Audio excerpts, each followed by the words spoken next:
get underway.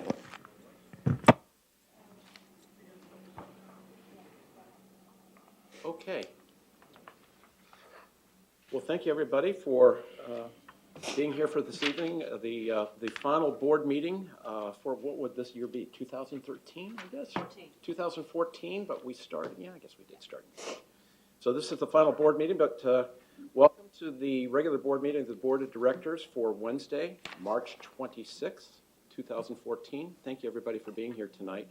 We have two directors that have already said they are just running a tad late, and we have, I know Amanda will not be here this evening.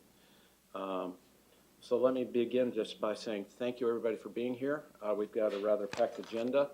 Do look forward to the member comments, and I look forward to making this evening's meeting a very, very productive one as we go out for the new term with new directors coming on board in the April timeframe. So without further ado, I move to adopt the regular board meeting minutes, tonight's regular meeting agenda.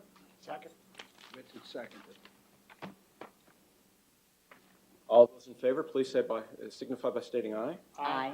Anybody opposed? Anybody abstaining? Okay, thank you. I move to approve the board minutes for February 27th, 2013, regular Board of Directors meeting. Second. Richard seconded. Any comments, changes, clarifications? Yes, sir. Yeah, I'd like to reserve the right to make an amendment to it, to add a document explaining a vote I made that night. Okay. I don't have it written up, but I will. Okay. Then if you're going to change it, then it's better to put it off until you know how it's going to be amended. The whole board can vote on it. Yeah. Do you know when you'll have that? I think I could do it, well, maybe we talk to Ken Chadwick. I'd just like to say that the reason I voted against the proposal related to the good. Your mic is not on. Your mic's not on. That was a matter of, I thought it was unnecessary, not that I was opposed to the substance, that's all.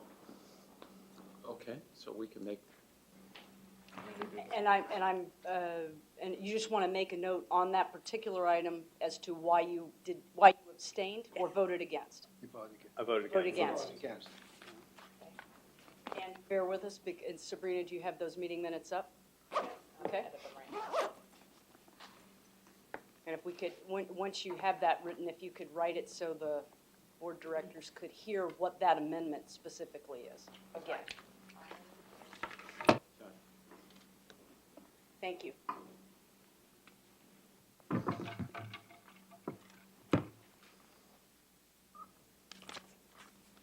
So table You can table and vote on it before the meeting's over, so we Right. don't have to defer it. That's fine. Okay, thank you. you're going to have a motion to table. Yes. She Are you might done? be able to do it now. I can just say, Director Cohn clarified his position on the vote exiting executive session as simply based on It was unnecessary. The belief that it was unnecessary, not The because motion of the was substance of unnecessary. the motion. Okay. The fact that the motion was That he believed the motion to be. not the substance of the motion. Right. Can I email this to you and then you see it real quick? Is there any objection to that? Read it out loud one more time. I need to because- know whether we're going yeah. to table this or Right. go for it. I would recommend that we finish it now so we Okay. can move on. Sure. Okay. Director Cohn clarified his position on the vote exiting executive session as based on the fact that the motion was unnecessary, not the substance of the motion. He was not opposed. Yeah. Change it? Okay. Yeah, it's not good. Let me write something. Can we, or do you want to do it now? Let's. I would like to get it out of the way if at all possible, Okay. but I'm happy to table it, but I'd like to move it along. Let's table it. I withdraw my motion. We can return to it at a later time in That's fine. the meeting today. I'm sorry I didn't come prepared. I meant to. And I'll second the motion to table the motion. Following, I withdraw the motion, actually, so that's fine. So we you're going to withdraw the motion, Yeah. Motion, okay. the amendment. Okay. Well, then, Then the Then current the motion stands. Current to motion approve. stands. Do we have do I hear a motion All those in favor of the existing motion, please signify by stating aye. Aye. Is anybody abstaining? Anybody opposed? Okay, thank you. All right.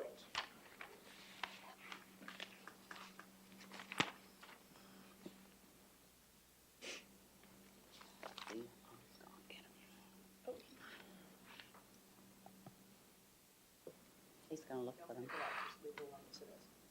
Maybe someone else signed them. You have the sign-in sheet. Oh. That's what I was. Thank you, Joe. I'm so used to Joe going. My apologies. All right. We're at the place for member comments, and I have a number of you here. So let me remind you that before you get up here, to please state your name and your address, and we'll do our best to keep this time box to within 3 minutes, if at all possible. So with our first person, that would be Ed Robichaud.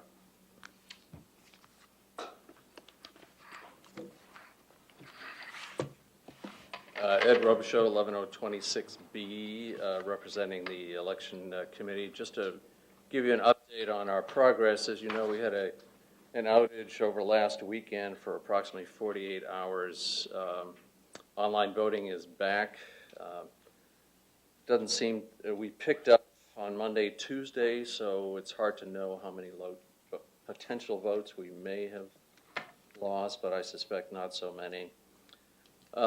We'll be reviewing that and many other procedures for improvement next season, including having in place some sort of recovery procedures in the can based on how long the outage is and how severe. Because we have nothing in place for some act of God or weather emergency. And so right now we're deciding these ad hoc, and it's probably better to pre-think them and see what that would be. We've had a number of requests for replacement ballots, which Sabrina has handled very well. And we'll be looking at that as well to see if we can turn that into some sort of self-service where we can maintain the integrity of the vote of one per household, but not make this such an administrative burden where we have to actually recover all the people that, trash their ballot. A mail reminder went out, I believe, on Monday, and we're expecting a spike through this week, which hopefully will bring us to the quorum, which we've made. I think I distributed a few sheets there. No problem. We've made the quorum for at-large. We're still slightly below for the Hunters Woods Dogwood. And so the committee intention was to send a reminder out to the candidates prior to this weekend to see if they can assist us in that, in getting a bigger turnout, since it's in everyone's favor to meet quorum. The bylaws provide for, appointments in lieu of vacancies, so I won't bore you with that stuff. We had some outreach events, 4 events covering 5 apartment complexes. I guess we could characterize that as a good start. It was a fair turnout. There's certainly a lot of room for improvement. We intend to continue that for next season with better publicity. And along those lines, it's costing us right around $15 per actual voter. And so we'll be thinking of some ways of directly incentivizing Reston voters, I think. Since we're already in for the money, it's just a question of how we spend that. There's lots of non-cash, we can't outright bribe people, but there's lots of non-cash things for, discounts on pool passes. They get a pre-reception at the annual meeting for everyone that voted, or there's lots of things that we can throw their way that would hopefully improve the turnout, because even though we're meeting quorum, I take it as an embarrassment that we can only convince about 3,000 people in Reston to come out and vote. So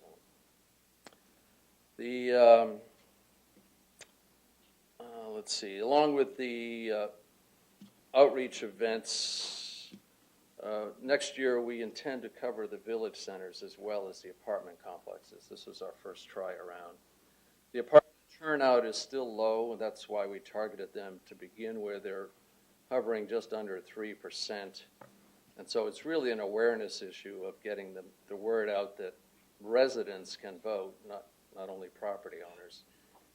And that you don't have to be a citizen, you don't have to be registered, you just have to have an address here as of the cutoff date in January. So, any questions? Kate, please. I know that the committee will be doing a full report after action in May or June, after they've had a chance to sit down more and in more detailed on some of the Right, we won't have, I mean, obviously we'll have the results for April, but we won't have the analysis of, one thing to point out that, you know, one of our missions over the last 3 years has been to increase the online voting to hold costs down or even lower them, and that's one of our marks of success, I think, is that largely due to changing vendors and working with them to get better. And we're expecting, I was one of the test subjects this year where we can do targeted emails and automatic login, so people are taken right to online voting, and that's pretty slick, and we're going to try to do a bunch of that next year. As you notice on the ballots, we by law we need people to opt in to those electronic only things, and so I haven't seen the results on that yet, but we're hoping that will save us a few hundred mailed ballots, if not more. Ed, have we ever considered, or maybe that's for next year, looking at other languages for the ballot other than English? And I know we can't do them all, but. Well, we some of could. them- Yeah, that kind of starts a long slope there, because we'd get criticized for excluding one or the other, and I'm confident that we covered it because we put the candidates' photos on there, and if I have something to do with the ballot design next year, which I hope to, then I think we're going to have the thumbnails of the candidates right actually on their check mark, so it's pretty clear who you're voting for. And if people want to read more, we can make online, drill down references available in multi-languages, but as far as actually on the official ballot, I don't know. And ballots are due back by Monday, 5 o'clock Correct. on March 31st. 5 p.m., please, thank you. Yes. Please, everybody get out and vote. I agree with you. Always looking forward to the day where we can get many more people out to vote. But I do want to thank Kate, you and the staff, and certainly Ed and team on the elections committee. I know that process and procedure sometimes break down, but I always commend you guys for always looking at them and finding ways to improve them. So I was extremely confident that the glitch over the weekend was one that would get taken care of by itself. So thank you again for all of that, and appreciate all your hard work. Thank you. Okay.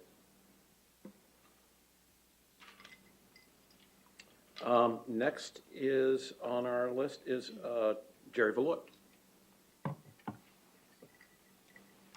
Good evening, I'm Jerry Valois, and I reside at 2140 South Bay Lane. As you know, I'm the president of ARCH, candidate for the RA Board of Directors and intrepid aviator. And if you haven't voted yet, you still have time to vote for me before Monday night at 5 o'clock. Let me just say, I want to reiterate what you said, Ken, and that is this has been a very, very professional process, the election process. And there are a number of times when I might have overreached a little bit, and respectfully, Ed pulled me in and said, and calmed me down, and did that respectfully and with grace. And this staff has just been incredible, the way that they've been out at every single event. Like I said, this has been a very professional process. And I just want to thank Ed, the Elections Committee, and the staff and everybody involved and the candidates. This has been a civil process as well. And I've gained a lot of respect for all the candidates who've put their name forward.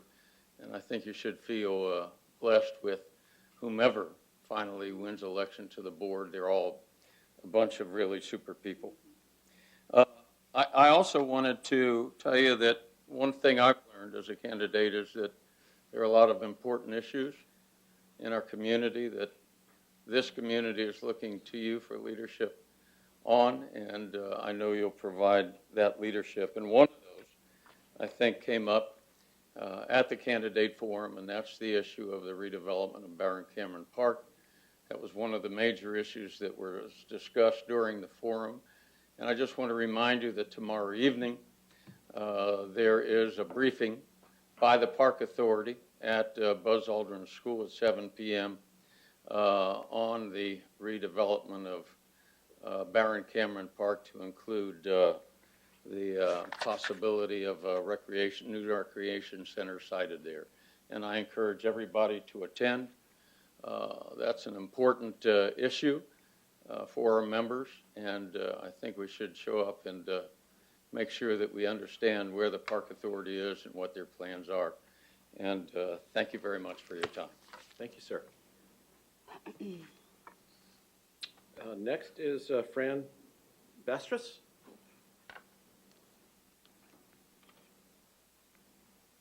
Yes, my name is Fran Bastris, and I live at 11058 Thrush Ridge Road. And my comments are from myself as well as my husband, Jim Binkley, who lived, we've lived 12 years on Lake Audubon, and he lived at least 20 other years on Midsummer Drive in Reston, raised his family there.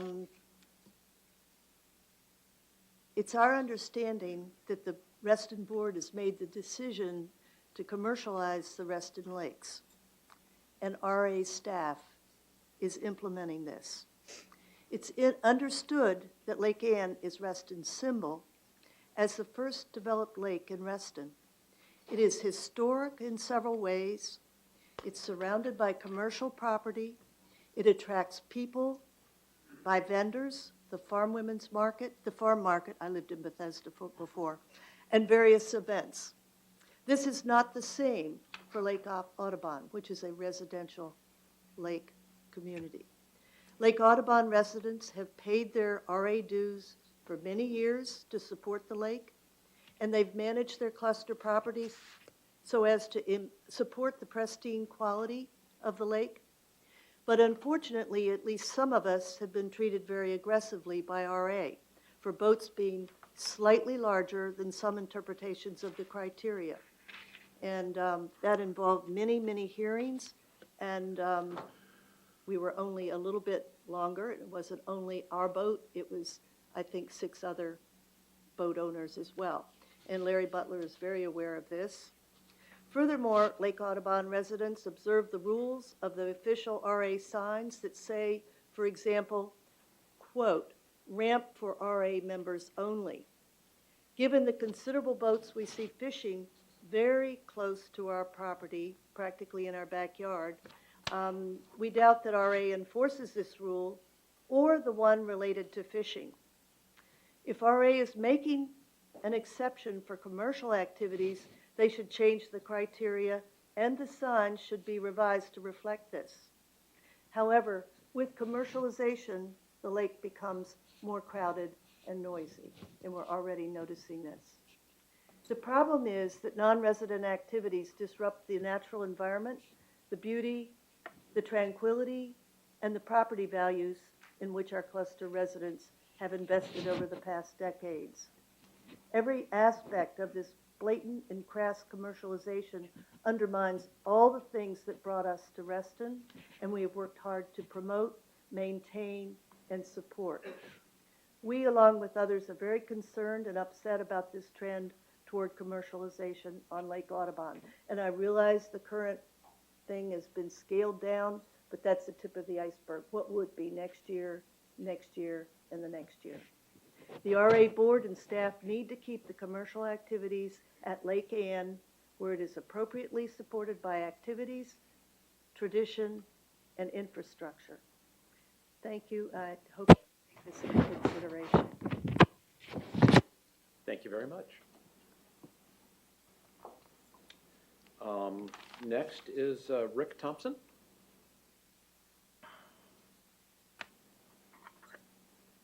Good evening. Evening. I'm Rick Thompson. I'm president of the Lake Ann Restaurant Condominium Board of Directors, and I live at 11400 Washington Plaza West. I'm here to request your approval of the paddleboarding agreements that would allow the usage of paddleboarding on Lake Ann by both Surf Reston LLC and the SUP Asana organizations. Each of these organizations would add to the use and enjoyment of the lake by Reston / Lake Ann communities. While each of these organizations are entrepreneurial and for-profit, they would both add and enrich the recreational value that our lakes provide and would augment the play component of Reston Spirit. For Lake Ann, the additional recreational amenity would add to the commercial plaza's interest and appeal. In particular, the SUP Asana organization hopes to combine paddleboarding with a yoga studio that it hopes to open on the plaza. This commercial addition would be very, very beneficial to the commercial vitality of the plaza and would add to our revitalization efforts. I urge that you approve the paddleboarding measure. Thank you. Thank you, sir. That's all I have for those people who took the time to sign up or sign in. Is there anybody else in the audience that would like to take a moment to speak? If you would, just raise your hand. Okay. But I'm not quite sure what is the best way to handle this. You have information from me in your packet, and I wasn't sure whether you wanted me to actually make comments verbally as well or just be available. Bear with me just a moment. And thank you for coming. I wasn't sure she was going to be able to make it tonight. She had an alternate meeting, but she did want to provide some brief comments about the Fairfax County landfill extension on behalf of the EAC. And I know that Sue has got another event that she needs to run off to this evening. So if we could give her 5 minutes to present comments from the EAC on that item. That's fine. Thank you. Thanks. Go for it. Thank you. Okay, I am Sue Beffel. I live at 1511 Forster Court, Reston, Virginia. I am the chair of the EAC.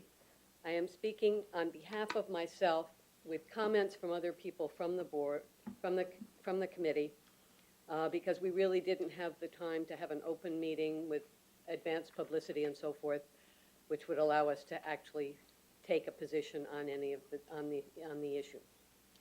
So, briefly, there seem to be two aspects. One is the Green Energy Park proposed by ESI. And personally, I would commend, and this is taking a line from the Audubon Society, but I commend all the parties in this creative endeavor who clearly want to do the right thing and balance the promise of renewable energy with preserving a healthy environment. We do want to make sure that they understand that it is important to preserve the environment as well. So there are issues about wind turbines and birds and bats and so forth, so we want to make sure that is covered.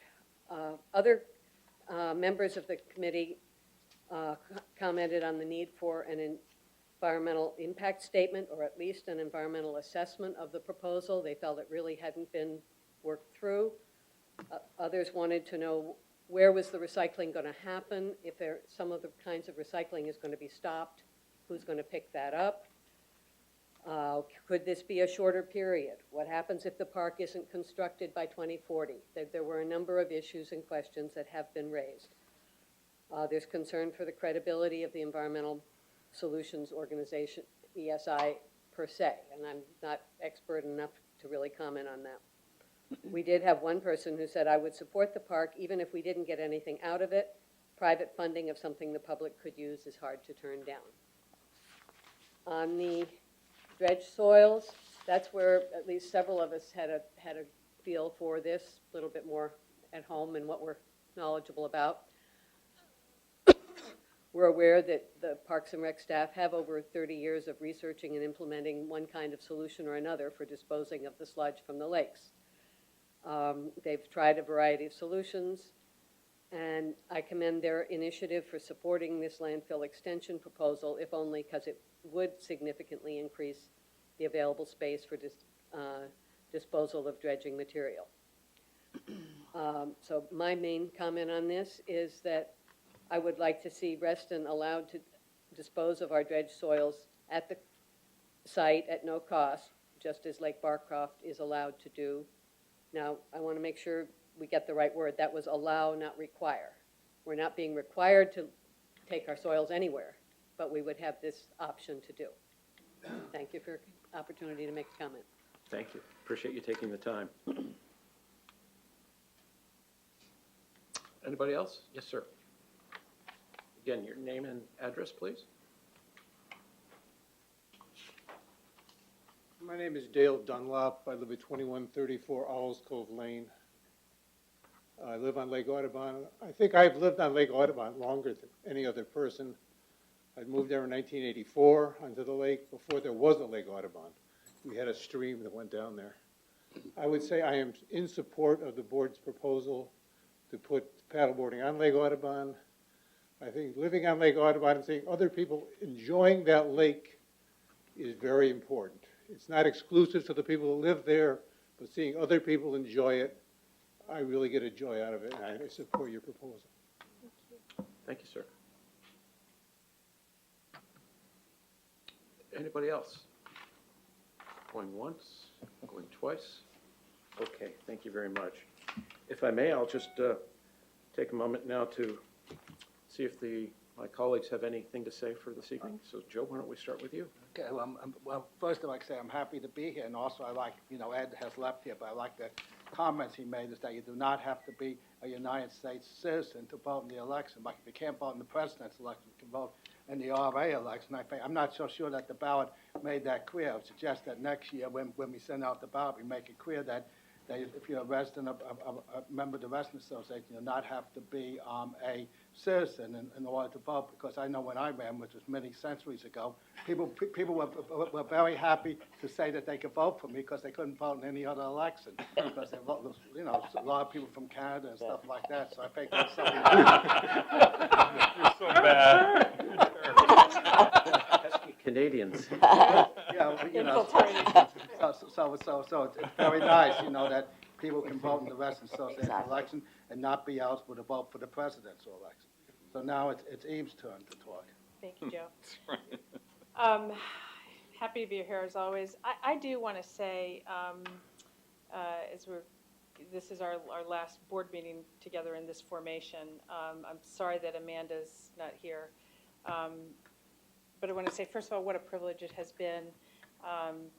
Amanda and John, you filling in, just have been such good voices, adding to such good positive dialogue on this board. It has been so appreciative, and I have so appreciated it. Of course, it's too soon to know about Andy and Ellen, but that I have also valued their commentary. We all come to this board with work that we would like to accomplish, and I guess by definition that sort of means that we all have agendas. And here we are, we're in an election season, and that does mean that things do get political, but that this is, I would hope everyone would remember, really an act of community service that we are engaged in. And I am pleased and happy to be a part of it, and hope that that continues in that vein. And I'm done. Thank you. Happy to be here tonight, and I will echo Eve's comments regarding the service of the directors, those that are staying with us and those that are leaving. And that's all I have to say tonight. Okay. Ellen? Happy to be here, and thank you all for coming out on such a cold night, cold, windy night. I would like to compliment Kirsten and her staff for the outstanding job, and the orchestration of, at the apartments, of online voting. It was just an absolutely wonderful opportunity for individuals who are not property owners to find out more about the Reston Association. So thank you so much, Kirsten, for doing that. Attended 2 wonderful events since last we met. Both of those events, of course, were honoring our founder, Bob Simon, and also Reston's 50th anniversary. The Reston Orchestra had a fantastic concert several weeks ago, and this past Sunday, the Reston Chorale at South Lakes High School had a magnificent concert. If you weren't there to hear the vision and the visionary, you missed a great opportunity. But you still have another opportunity, because on April the 5th, right down at Lake Ann Plaza at 12 noon until 3 p.m., we will have Founders Day, and Bob Simon will be there for you to greet and wish him happy birthday, and then we'll come in front of the museum, and we're going to have cake and lemonade for everyone. So you're all invited, so please come. Thank you. Rena? Pleased to be here as always. Pleased to see you here. Mike? I'm sorry, Tim. I was looking at Mike. I just jumped. Yeah, no, I'm pleased to be here as well, and I just wanted to say, having attended the forum we had here with the candidates, I'm incredibly impressed with the people who have decided to come forward and run for this board. It's a wonderful thing. The other thing, a little more self-serving, is this weekend is the second Runners Marathon of Reston, and so on Sunday there'll be a lot of people coming into town running, and it's very exciting. This was a big success last year, and I think it'll also be a big success this year, assuming the weather's okay, which has been a challenge all year long. So anyway, everyone should go out and cheer them on. It's a long way, 26.2 miles. Good weather. We'll keep our fingers crossed. Great. Very pleased to be here, and just really appreciate you all coming. Apologize for being late. My day job occasionally gets in the way, right? In the way of my community service. I too would like to echo Eve's comments regarding Amanda. Unfortunately, she is not here. Hopefully she may join us later on, at least she had committed to. It's been really an honor and pleasure working with Amanda over the last couple of years. I know that when I was running, she was one of the first people I reached out to get a better sense of what the board was all about, and she did project a sense of what the board would be like. I'm really pleased with how collegial this board has been, and how effective we've been at coming together. And I really do look forward to the other end of this election and meeting new colleagues and friends on the board. 2 other items: the forum, the election forum on Saturday. Unfortunately, it was snowed out first, but very good attendance, very, very good questions and responses from the candidates. And finally, tomorrow, we shifted this board meeting. Typically, they're on Thursday. We're holding it on Wednesday because the Fairfax County Park Authority is going to have a open public meeting about Baron Cameron. That meeting will be held at Buzz Aldrin at 7 o'clock, I believe. Very, very important for this community. I live up in the Baron Cameron area, certainly important for my neighbors as well. And if you have an interest, I would encourage you to attend and encourage others as well. As you've heard from me before, Reston is growing quickly. We expect about 20,000 new people in the corridor. We will put new pressures on the amenities that we already have. We need to think about what amenities we need and where and so on and so forth. And that meeting is certainly part of that discussion. So thank you again. Thank you. Okay. It is an honor and privilege to serve with the board and board members who are dedicated to community service and who take their civic responsibilities seriously. So thank you. Thank you, sir. So this is the time of year where I get to thank all of our board directors in a variety of different ways, but especially those board directors and officers who have the potential of not being here at the next meeting. And I feel very fortunate to have the group of volunteers that we do around the table. But I also want to take the time to thank them specifically. So I always believe in going ladies first. So what I would like to do this evening is to have a special thanks. No matter what the outcome of the election, to me it's important always to thank our board directors. So I've got a special gift for Ellen, for you, for coming to our call at the last minute and answering the call to fill the open position of the Hunterswood Dogwood seat. She did that in the middle of the summer, came in the middle of an election. Election. That's obviously on my brain right now. She came in the middle of the budget development process, and because of her knowledge of the community, we were very fortunate to keep the ball rolling. And that then leads me to Mr. Higgins, who has served with the association as treasurer for probably going on 17 years, maybe. I think he's been doing this for a long time. And A couple of decades. 17 years old. Can you say something? I'm trying. I know. But with John, he also did something very unique. We were also in another situation where we had to fill the at-large term, the at-large board seat for a very short period of time. He, along with several others in the community, put their hat in the ring and said, well, I'm here to help. I want to get us through some important processes, in particular the budget. So I thank you, John, for doing that. I hope you don't go too far. I hope you stay on as treasurer a little bit longer, depending on what your fellow board directors would like. But for your efforts, I'm giving you 2 tickets to the Washington Nationals baseball game on Saturday, May the 17th. Is that the It is the Nationals versus the New York Mets. Oh, so fantastic. Are they now a professional team? Well, last time I checked, you've always wanted baseball. You've always wanted baseball. You're welcome. Any company just, And timing is everything, so as Andy gets seated, no matter what the outcome, I'm thanking our board directors. I want to thank you for everything that you've done. And I'm giving the Siegel 6 Nationals tickets, again, on May the 17th, to the Nationals versus New York Mets game. Thank you You are welcome. So whether you're here or not, thank you for everything that you've done for us. Thank you. And Joe. Joe. I can't forget you either. So, just like last year, when you left us and I gave you a gift, I didn't know you were going to come back. So I don't know what's going to happen. Again, I give you 2 Nationals tickets. Wow. To guess what? The Nationals versus the New York Mets on There will be a May the quorum 17th. there. There you go. So enjoy. But thank you.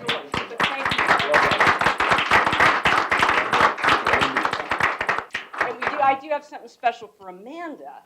We'll embarrass her on April the 8th. Okay. sounds like a plan. We're sending her to Cleveland. Not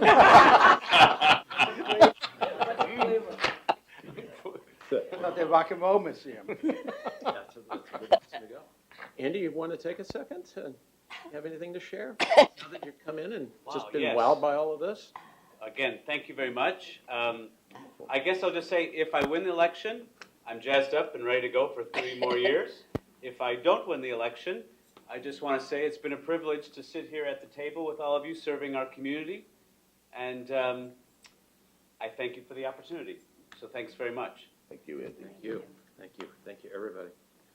Well, I think many of you have already said what I wanted to say, and that this being our last get-together for this board, which was formed in 2013, it has been a great pleasure to be here. I'll be going into my 5th year, and this has just been a stellar group of people. And depending upon what happens over the next many weeks, we may be and will be seeing a few new people. Hopefully we'll see a few others that we've had the opportunity to work with one way or the other. But I want to say thank you to everybody. We have gone through some significant challenges, and we have had some major highs as well in terms of what we have been able to accomplish over the last year. So I want to say personally, thank you very much. It has been a great experience, and I look forward to continuing that as I go into the last 2 years of my term. I also want to say that there are a lot of things coming up. April is going to be a very busy month between Reston celebrating its 50th anniversary and our founder celebrating his 100th. And we are also celebrating events such as the Best of Reston, where we will be recognizing our CEO, All in a very short span of time, I think we're going to be doing a lot of celebrating around this word called Reston. And I wanted to bring up, I think it culminated yesterday, and I think many of you were aware, and I suspect we'll hear more about it. But we were given a major award, as they say. But I don't mean to tease about it or joke about it, but it was a very serious event. On a snowy day yesterday, many of our neighbors, including Bob Simon and myself, found ourselves on Capitol Hill in the Cannon office building. And we were receiving an award for the 2014 Intergenerational Community. This is rather a significant acknowledgement. We went through a blue ribbon panel. I have to thank Steve Gurney and many of the others that put the application in for us and worked with Kathy Hudgens and others to make this happen. Needless to say, we got recognized, and I would say we were recognized with a few other communities. But as I looked at the fellow communities that were there were 3 others. They were all municipalities. And they had a lot of official people there, city managers, some of the elected officials. And I was honored. I think we were all honored to be there. We were sizable, much larger. And I would say we had a lot of attention being paid to us, yes, because of Bob. He did a stellar job at the podium. But I want to read something that I think says it all. And again, it doesn't have to go into the minutes, and I'll do my best to give this something fast and furious here. But it says, March 25th, 2014, dear friends, I am pleased to extend my warmest congratulations to Reston, Virginia, upon being named a 2014 award winner for America's Best Intergenerational Communities by Generations United and the MetLife Foundation. This honor recognizes Reston as an intergenerational community in which individuals of all ages are an integral and valued part of the setting. This perspective is reflected in the families, the structures, facilities, and services that children, youth, and older adults encounter in the community, as well as in day-to-day interactions and relationships. Reston's founder, Robert E. Simon, shared this attitude as his vision, which was to create an open community with a diverse assortment of people as well as a sustainable community where nature was protected amid the mixed use and clustered development. I commend all of those who continue to help strengthen Reston community and improve the lives of others. On this important occasion, I am very pleased to join with your families, friends, and community in honoring Reston, Virginia. Sincerely, Mark R. Warner, United States Senator. This was quite an honor.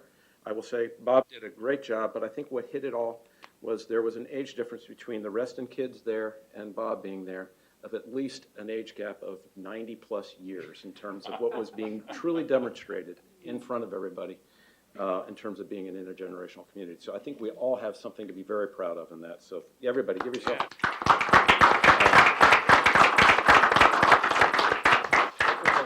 a great day. We'll make sure that this gets duly recognized. But again, I think that says a lot about Reston. So while we go through our ups and downs, it is neat to see that we are living up to the values and others out there are recognizing it on our behalf. So that's great. So I won't take it any further. Let's get back onto the agenda. But again, let's make it a good one for tonight as we go into April. So the next item on the agenda is the World Police and Fire Games for 2015. Mr. Knight, Bill Knight. How are you, sir? I'm well, thank you very much. And thank you for having me this evening, Ellen. I appreciate you. Thank you for coming, Bill. Making this opportunity available, and Kate, appreciate you coordinating with us. In fact, Kate has reminded me of my upcoming anniversary. She focused so much on the Nationals game being May 17th. I know one place I'm not going to be on May 17th. I'm thrilled to be able to talk about the World Police and Fire Games with you all. Hopefully you've begun to hear a little bit about the games. Some of you may have heard about them for quite some time because they've been long in development in that these games were awarded to Fairfax County in 2009. And just giving you a little bit more of a history prior to that, there was a police officer, Bruce Blackwell, and a firefighter, Jerome Williams from Fairfax County that were competing in the World Police and Fire Games in 1999 in Stockholm. And they met there, even though they lived 2 miles apart from one another. and they started talking about, wouldn't it be neat to bring these games to Fairfax County and the National Capital Region. And after a lot of hard work, we're successful in doing so, and I'm proud to say they are active members of our staff to this day. Our staff is an interesting mix of event professionals, people with my background. I come from more of an Olympic World Cup background, and we also have a lot of public safety officers engaged on the day-to-day staff as well. So it's a really exciting event to work on. It's the single largest event ever in Fairfax County. And I think we could probably make that statement about Northern Virginia as a whole. To give you some perspective, we're expecting 12,000 athletes, and that London Summer Olympic Games set the new record for the Summer Olympics with 10,500 athletes. So in certain respects, athlete participation, sport competition, number of sport competitions, we're even bigger than the Summer Olympic Games. Not to scare you. We will not be bringing the types of numbers to the community that a Summer Olympic Games would. Obviously, while we have some athletes that are certainly, top tier athletes, former Olympians in many cases, we also have a lot of public safety officers that really come out for the camaraderie of and as well as the competition. But it's a neat event that is focused on raising the profile of public safety and, really recognizing them for the courage and dedication that they bring to the job every day to protect you and me and our businesses and families, on a daily basis. So that's our focus, and we have events all over Northern Virginia and beyond. We're actually in Washington, D.C. with our opening ceremonies. We expect somewhere between 30 and 40,000 people to attend, including the athletes and their families.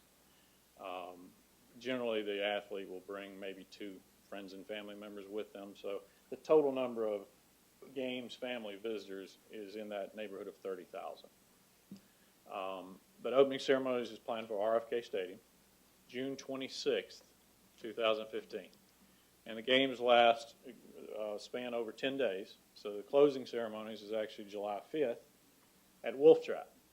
Wolf Trap provides a perfect setting for it because closing is a much more intimate ceremony. And the Reston Town Center, the big news for you all is the Reston Town Center is really our central hub of activity. It is our, people call it the Olympic Village, but I'm sure if the IOC heard us using that word Olympic, but nonetheless, the Athlete Village is at the Reston Town Center. Unlike the Olympics, where you think of the Athlete Village, that's where they stay and they have all the amenities that they need except for when they go to compete at the venue, they could be self-sufficient in that village. The Reston Town Center, and the way this works with the World Police and Fire Games, is basically entertainment central. It's the place where a competitor knows that they could go every night of the competition and see some of their fellow competitors and enjoy the festivities at the town center. So, but recognize, as far as the numbers, maybe it's 2,000 a night at the Reston Town Center. You're going to still have, the 30,000 visitors spread all over the county and beyond. We have 3 venues in Maryland. Of our 53, roughly, venues, 3 are in Maryland. National Harbor, Budge Creek, and one of the ice hockey venues. And then, like I said, a few activities in Washington, D.C. as well. The beach volleyball on the mall at what we commonly call the Kennedy Courts, because it's near the Kennedy Center. Those will be sort of retrofitted for that purpose. But Reston will also host some other activities, some actual competitions. Some of them will be inside the headquarters hotel, which is the Hyatt Regency right there at the town center. I know some of the weightlifting competition takes place in there. Honor Guard, which is a unique competition within these games, takes place there. Then, at one point we had dodgeball, which is, I think, a really cool event. in the Reston Town Center as well. We're actually looking for a home for it now because our village concept has kind of expanded to where we feel like we can't, accommodate the dodgeball right there in that immediate area. But if you guys have some ideas on that, dodgeball is actually an event that if you walk past it, you've got to stand there and watch it because it's cool. But if you're selling tickets to a venue, you might not buy a ticket to it because it might not be something that you gravitate to otherwise. But the sports as a whole, there is the typical Olympic-style sports. Ice hockey, single largest. Soccer, volleyball, you name it. A lot of those team sports that you'll see in the Olympic Games. There's also the cycling events, the running events, and the swimming events that you typically see individual sports in the Olympics. And then there are profession-specific sports, like muster, ultimate firefighter, so a police canine competition, shooting competitions, obviously they're police-oriented. So that adds the unique flavor, to these games. And like I said, we're all over the National Capital Region, but the economic impact is going to be concentrated in Fairfax County. And if you wanted to push it in even more, Reston's going to have a significant economic impact from these games. The overall impact is conservatively estimated to be $60 to $80 million in primary impact. So when you add the secondary and so forth, we anticipate that we'll exceed the $100 million mark. And so that's kind of it in a nutshell, and I'd love to entertain your questions. Okay. I'd heard through the grapevine, and now that you're here, and I don't have to hear through the grapevine, that there might be some sports venues that you're actually going to be using Reston for, like a triathlon, marathon. As I walked in the room, I was thinking I should have double-checked my facts on all that. No question, there are other venues beyond the headquarters hotel. And to name a few, I mentioned the dodgeball is still a possibility in Reston. There is an open water swim, I know, that's scheduled to be in Reston. There is also a cycling event, and at one point was scheduled for Reston. There's some dynamics. There's some moving parts to the piece, and in my position, I'm not focused day to day on those changing pieces, but we do have people that are and are doing a terrific job. I would say 90 to 95% of our venues are pinned down today.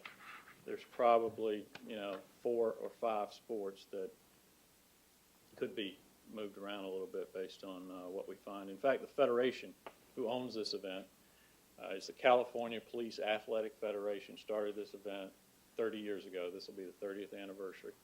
And they're coming to town next week to review the venues and so forth, so we'll see what comes of that.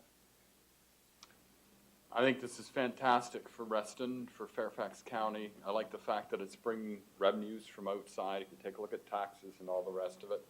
What can we do to make you welcome? And at this late date, are there any concerns and worries that we should be addressing? Thank you for the question, and I appreciate the welcome. I will tell you, I'm actually a Fairfax County resident.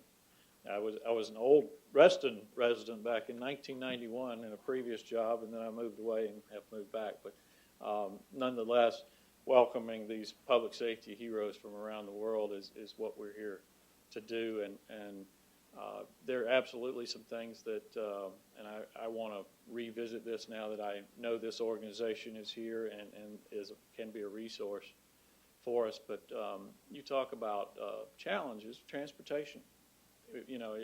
Not uncommon for Fairfax County. It is a big challenge because previous games hosted in Barcelona, New York, Indianapolis, Adelaide, Australia, Stockholm, for the most part, big metropolitan urban environments. Being a more suburban environment, we're going to have to be creative and make sure that we address that adequately. And we do have, fortunately, the resources of the school system for buses that we're going to be taking advantage of. Silver Line with the Metro, which I'm confident it's not going into the summer of 2015 before it starts. but we're thrilled to have that to work with as well. Other things you could do, I mean, to the degree that there's a sort of a venue expert in the midst here, I would love to put that person in touch with our head of venues and competition and see if there are any other options that we're overlooking. This is a big county and a big national capital region, so. Our Senior Director of Parks, Recreation, and Community Resources, I know, has a couple of questions for you. Larry Butler. Hey, Larry. I've been in touch with Bruce Flegel, and some of your folks, I think Bruce and the other gentleman came out, and I'm involved in the Reston Triathlon here, and so we have agreed as an organization to help put on the triathlon. And I think Reston Master Swimming, the president, Gordon Gerson's here, the open water swim. So one thing that this board will have to do is to approve this lake use for both of these events. And once we pin down the exact dates and details, we'll bring that back to this board for their approval. Great. Thank you for being here, and thanks for everything you're doing. Not being in the middle of the venues and competition planning, I should have, gotten your names ahead of time and come, but thank you. One of the other things we can help with, and I've already talked with our Director of Communications, Kirsten Carr, she's also sitting right behind you in the pink shirt there. We would be happy to help advertise, for lack of a better way of putting it, what's going on, because from our perspective, we're going to have 60,000 plus residents who are going to want to know what's up. Right. So any way we can connect with your PR department on that during the course of the event and well before the event, so we can let people know what's coming and what to expect, would be great. We also have a fantastic magazine that our department puts together that we could put some press in to kind of advertise what happened too when it came. That's huge. I've been on board since November of 12, almost coming up on a year and a half, I guess. And there was a lot of foundational work to be done. We are at that point now where we are reaching out from a PR perspective, and we want to, tap all the resources we can, because at the end of the day, for me, with this event, it's all about community engagement. And the more we can bring the community in, and when we were in Belfast in August 2013, they hosted the games, and everybody you spoke to knew about the games, could converse about the games, and their volunteer program was excellent. They were always smiling. That's the kind of environment these athletes want to come to, and they want to get off the plane and feel like Olympians. And because of what they do for us on a daily basis, we need to create that environment for them. So thank you. We'll be in touch on that front. Anybody else? Well, thank you so much for taking the time to come out here and speak with us. Thank you. I do have some brochures here. Please. Right. Pass them out. Take your time.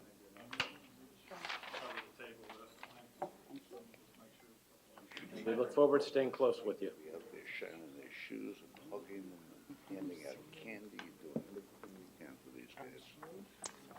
Showing the world that is an open, caring, embracing community. Whole argument. Well, maybe a ribs fest I'm would gonna be work. swimming in a lake with 9 millimeters on there. I wanna be nice to them. Next item is the Seniors Advisory Committee. Ellen? Yes. About the name change? Thank you very much, Sure. President Knueben.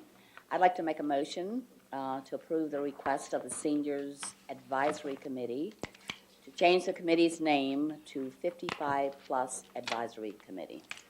I second. Eve seconded. Comments or questions? Is everybody familiar with it? Everybody comfortable? Okay. Then I'll ask the question. All those in favor of the motion, please signify by stating aye. Aye. Is anybody opposed? Is anybody abstaining? All right.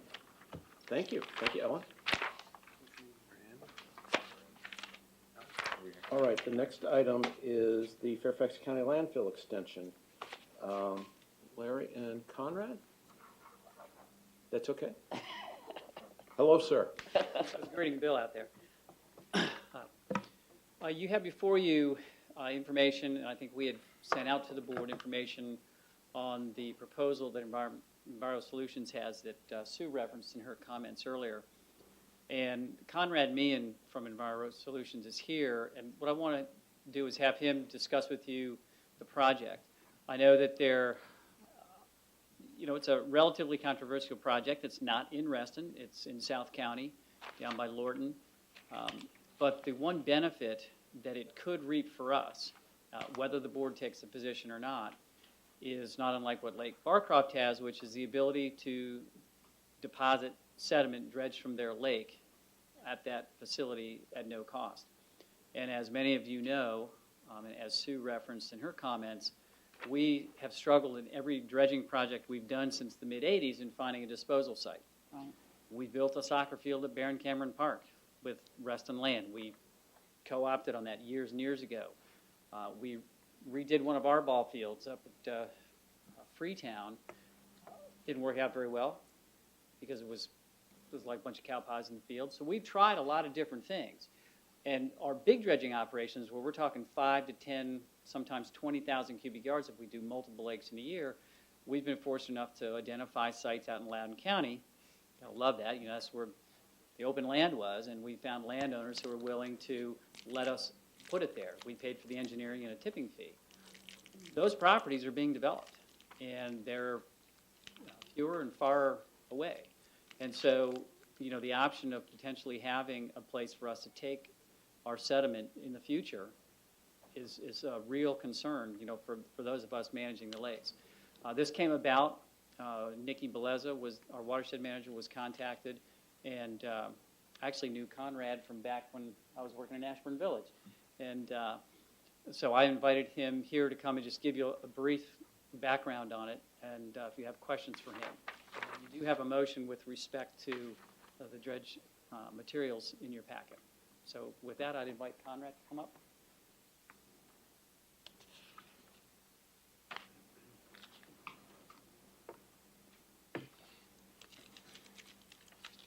Evening.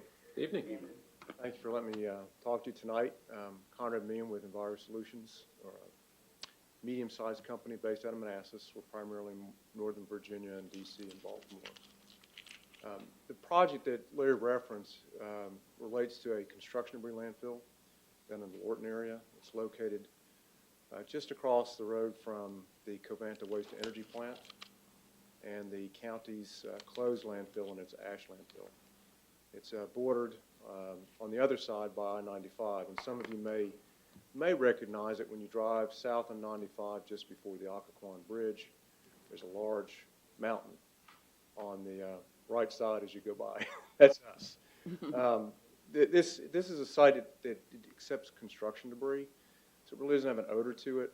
Most of what goes in there is inert material, dirt, rock, concrete, tree stumps, also mixed construction debris, but most of it comes from demolition and renovation work, such as up here in the Reston area and Tysons, as well as Washington, D.C. and Alexandria. The site is conditioned to close at the end of 2018. We are asking to keep that facility, that closure date, and extend it to 2040 in lieu of relocating the operation across the street to a piece of land that we have that's basically a sorting operation. Curiously, we have, not curiously, we have opposition. It's vocal, well organized. That's not something that's new when you deal with landfill permits. Curiously, we do have local support, and the local support is hinged on several different interests. One is our communities that do not want us to move across the street and close the landfill because of the impact of truck traffic on the local neighborhood roads. Another group is interest is the potential for funding for local community needs such as ball fields. While another interest group are what I would describe as environmentally based interest who are very interested in what we are proposing to do is put a green energy park on top of the landfill. That green energy park would occur in 2 phases. The first would be immediate. We're proposing to put 3 medium wind turbines on top of the landfill. We are also proposing 3 acres of solar across the street. We are proposing a methane recovery system for cogeneration of electricity and a geothermal system that is scaled to provide climate control for a future planned sportsplex across the street. Also, it is proposed as a educational feature, both off-site and on-site. The landfill is currently permitted to go to 412 feet. We're not asking to increase that height, but we are planning on putting an earthen berm around the landfill that will provide additional capacity and enable the second phase of the Green Energy Park, which would occur at closure. That second phase would be a 40-acre plateau on top of the landfill when it closes, and an additional 10 acres on the southern slope, so that we would have a combined capability of 50 acres of solar and 12 medium-sized turbines. It is a controversial project, a lot of opinions from many sides.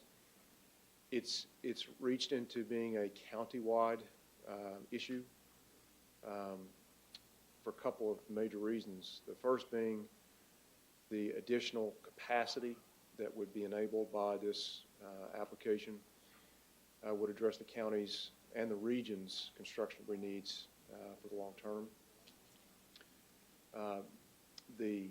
And indeed, the Reston Chamber has taken a position on that, supporting the application for that reason.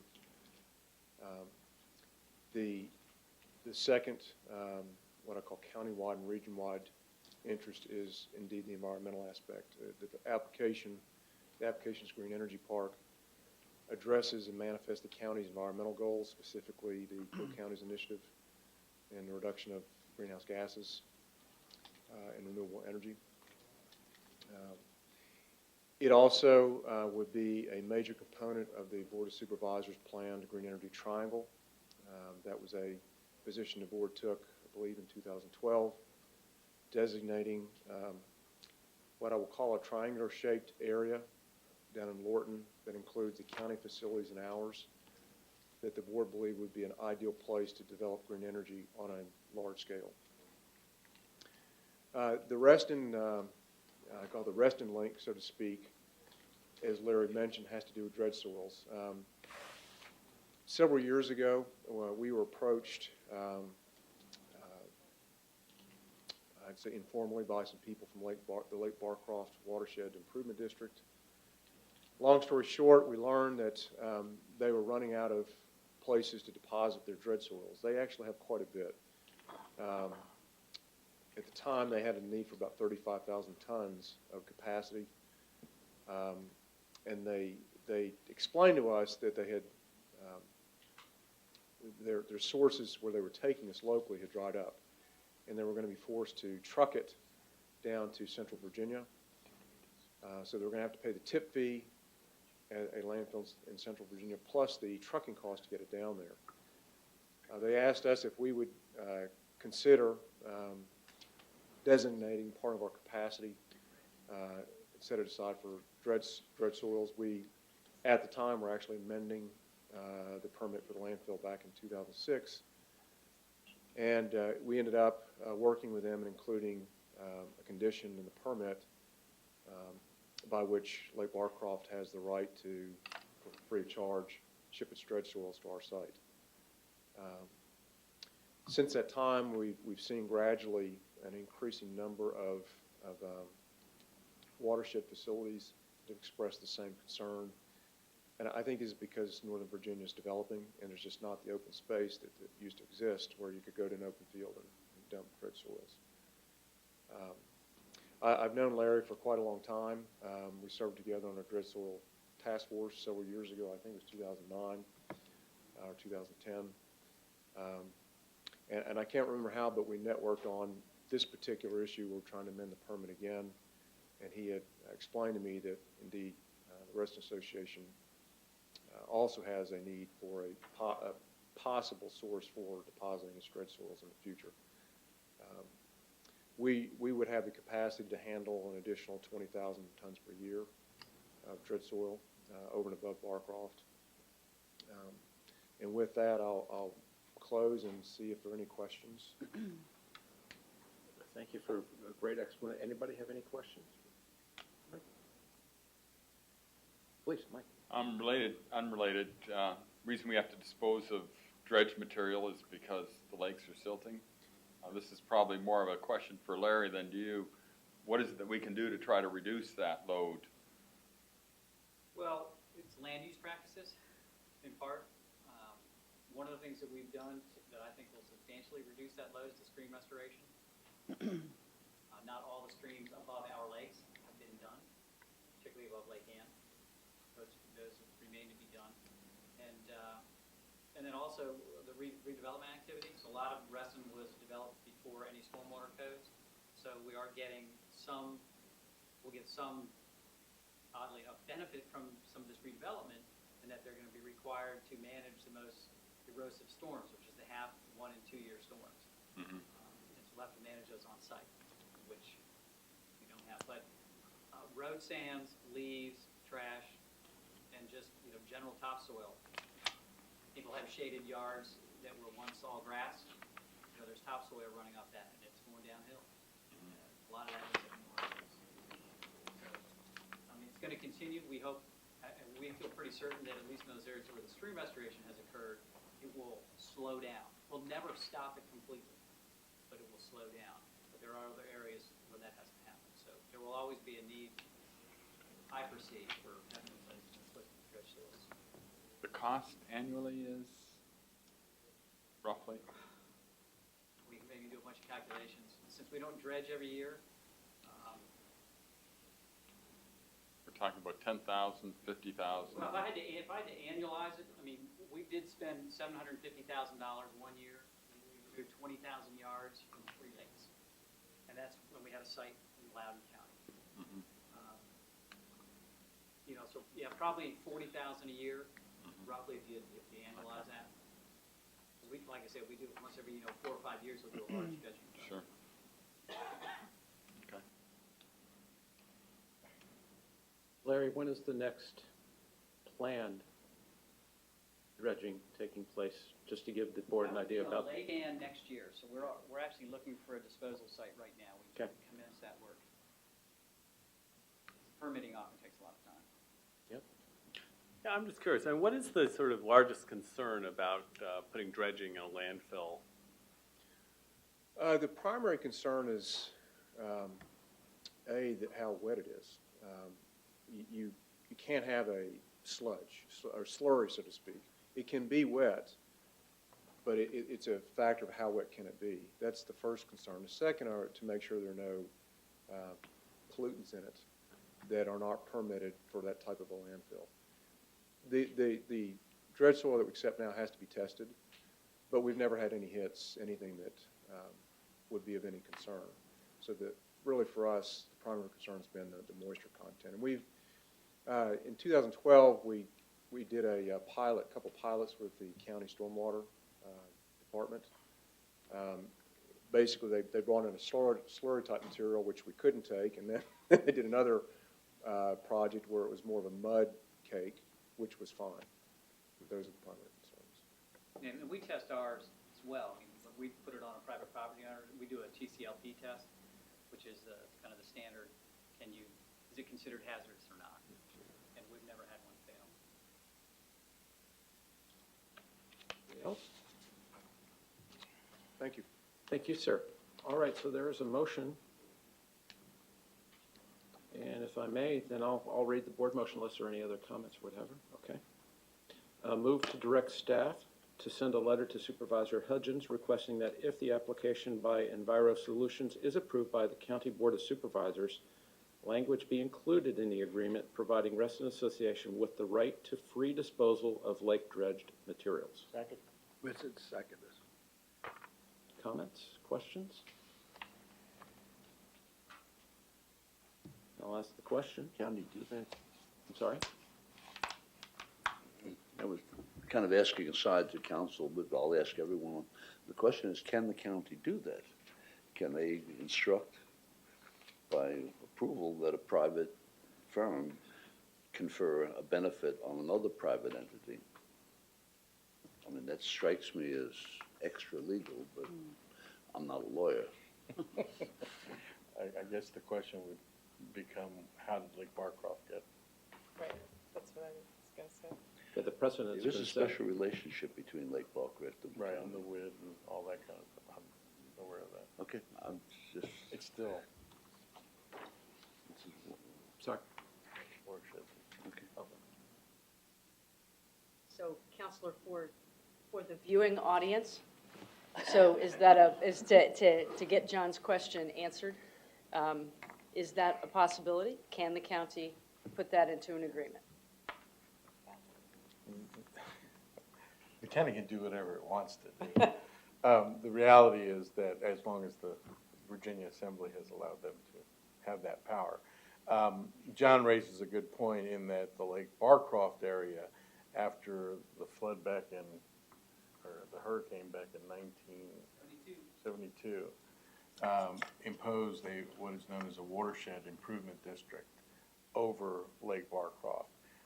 Now that relates to taking care of the lake and the dam there, and it imposes a superstructure of a tax district over that area, so that there is additional funds coming into the WID for the purposes of maintaining the dam and the lake area.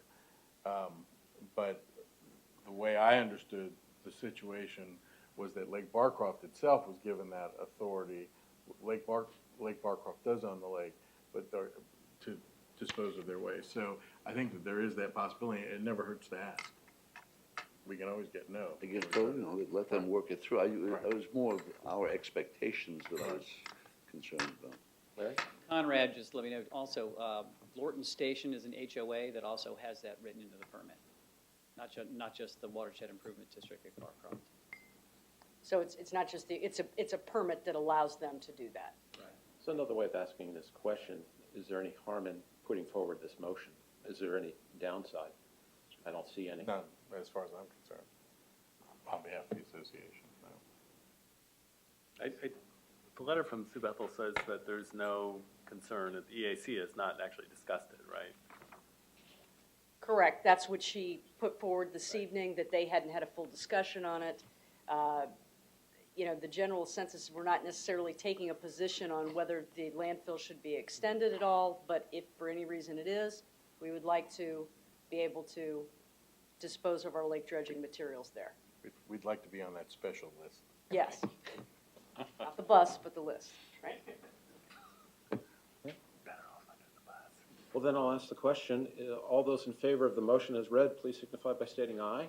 Aye. Is anybody opposed? Is anybody abstaining? Thank you. Okay. Appreciate that. Next item. Oops, hang on a second. We are going to discuss the stand-up paddleboarding proposal for Lake Ann and Lake Audubon. Is Larry still here? We might want to get a brief background before we've got two motions associated with this, so why don't we? Down, up, down. Sorry, man. What you have before you, as we had discussed at a number of prior meetings, is the consideration of stand-up paddleboarding on Lakes Ann and Lake Audubon. And just for a quick rehash, you may recall last fall, we were working with Surf Reston to do paddleboarding instruction on Lake Audubon. And as we got into the fall season, we realized we weren't going to get there. There were some community concerns about that. And so we sort of went on hiatus and, through the winter, continued to work with Steve Gurney, who is now the proprietor for Surf Reston. And as we were working on that, there was another interest, Sapasana, who you all have heard from a prior meeting not too long ago. And so what we have back before you is consideration to enter into an agreement And what we're recommending right now is that we enter into an agreement with Surf Reston. That's an existing Reston-based organization. And you have in your materials a calendar showing the proposed times of those instructional lessons. And those are both on Lake Ann and a limited number on Lake Audubon, no more than 3 per month, because I know that was one of the concerns that was raised by the community. In advance of this meeting, we also sent out up close to 400 postcards and emailed cluster presidents and asked them to get the word out around both Lake San and Lake Audubon. Yeah, I think you have a compilation of some of those responses to that. There were 2 others that were not included in there. I'm not sure through what channel, maybe they just came directly to somebody else, but one was for and one was not in favor, just to add to the metric that you have in front of you. And so what you have before you, 2 motions. My recommendation is we certainly go with the first motion. The second motion is really subject to Supasana becoming a Reston-based entity. And I know that they have been working and looking at space at the plaza. And, I think similar to what we've done with Surf Reston, the same kind of agreement can be crafted with them. And, and that's for paddleboard yoga, essentially a totally different type of paddleboarding, one that I have yet to witness with my own eyes, but I'm sure one day I will. And not that I will partake in it, but I will witness it. And so that's what you have before you. Steve Gurney is here, and I think Insel is also here, if you have questions of them specifically. And again, so we went out to the community, asked for their comments, let them know about this meeting, and so you have those. I suspect you've glanced over those that you have in front of you. There was one other thing I wanted to say. It's blasting out right now. So, That was good. so yeah, I'll be happy to answer any questions or attempt to answer any questions if you have them. Andy? Larry, in motion 1, it talks about entering in an agreement with Surf Reston. What duration of that is the envision for that agreement? 1 season, 10 seasons, a decade? I think initially we were looking at 1 year to make sure that it works. And council is currently reviewing the agreement. There are a number of items that Director Chu had forwarded last fall that we're including in that. And I think if you want to speak to... Yeah, I think it can be done, and the initial agreement would only be for the first season. And then we would see how things would work, and then we'd bring it back to the board for reconsideration. So initially, that was supposed to be a pilot program for 1 year. Was that correct, Ken? Last year? Yeah. I for believe Audubon. so. Yeah, and that's basically what the 1 year Yeah, would be. for 1 Sure. year. And if it's really successful and, the community embraces it and the board embraces it and so forth, then, I wouldn't think that we couldn't consider a longer time frame. But for starters, I think the 1 year is what everybody had discussed as a reasonable approach to it. And we would also not have an agreement that would be open-ended. There would be a termination clause in there as well. Right. Yes. For both parties. Anybody else? Just in the motion, do we need to add those words in there about a 1-year agreement, or is it fine to be open-ended? You can. I mean, I think we know we're. I'm just asking, what would you recommend? I think you can say it in the motion, and that makes it very clear that the initial is for a year. That would make me more comfortable. Right. And I'll capture that here too at the very beginning of the motion. You can, when you read it, I would recommend saying move to enter into a 1-year agreement with. That way you're covered.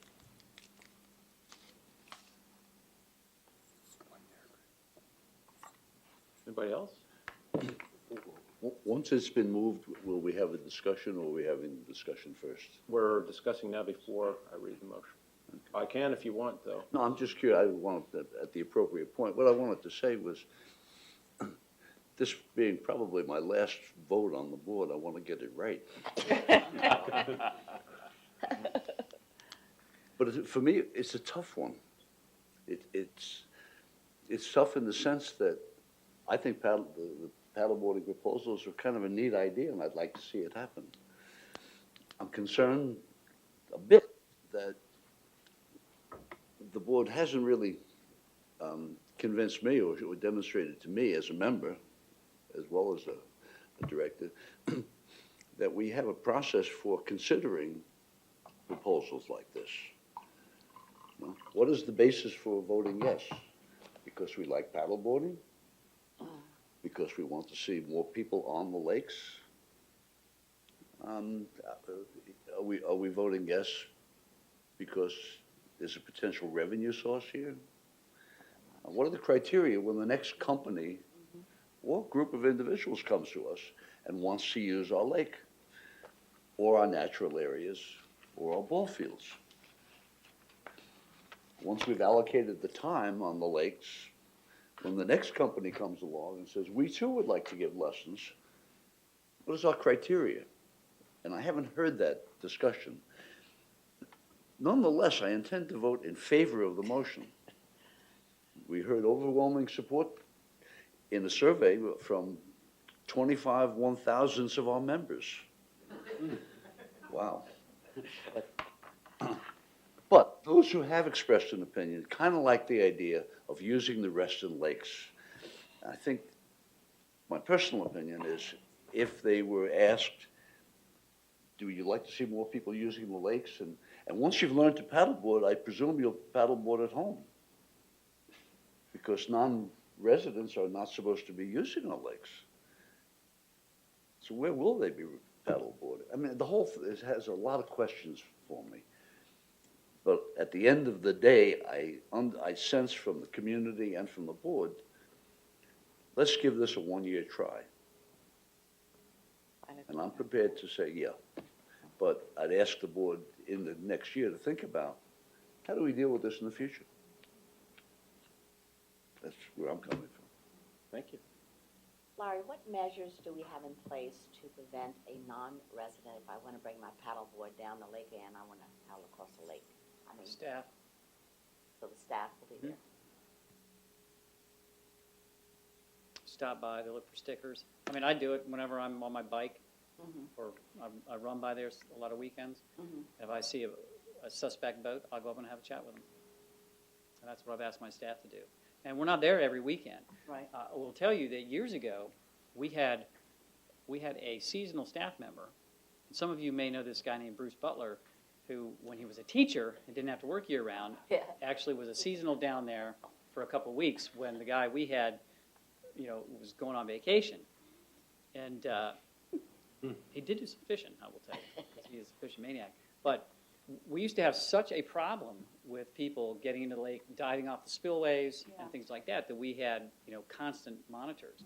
And so we really stepped that up, and it really went away. So that's not to say, and I know the one woman referenced that, we do catch people down there. We catch people down there trying to put in, like bass boats with 100 horsepower motors on.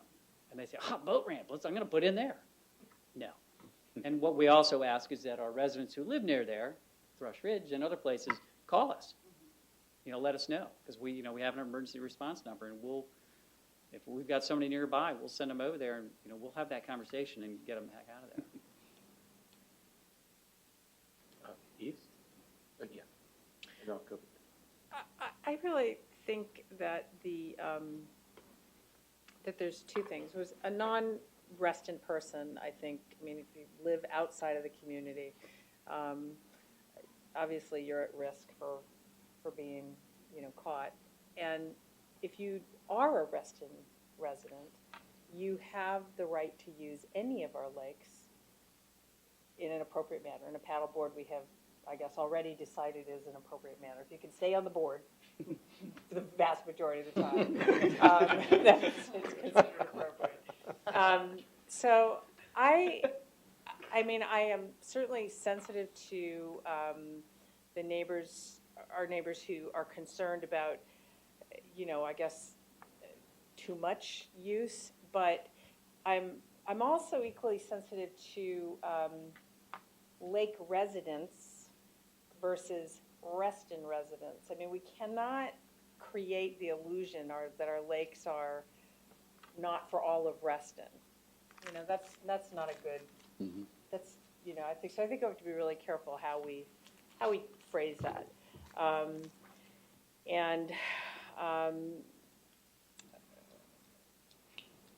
Yeah, I mean, certainly the Lake Ann merchant community is very in favor of this.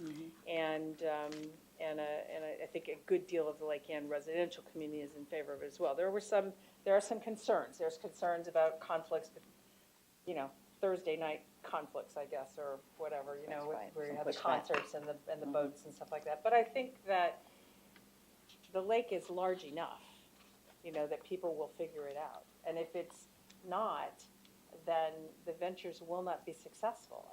And so it will sort of self-adjust. I think, that's just the way it works. Right, and the agreement that council is working on, we reserve the right to do modifications. Right. I mean, as the lake owner and Right. granting that permission, we reserve the right to make modifications, based upon either, outcry from the community, outcry from, whatever, or, our own staff saying, wow, this is really a conflict with, the boat rentals or whatever it might be. Right. Yeah. Steve, do you want to take a moment, just share a couple of thoughts? Yeah, sure. I'm Steve Gurney. I'm the current face behind Surf Reston. I took this over from my friend Chris Higgins, who was relocated, and he put a lot of work into this, and I shared his vision. But as I took this over, I worked closely with RA staff to address some of the comments that we saw in the forums last year when Chris was running this.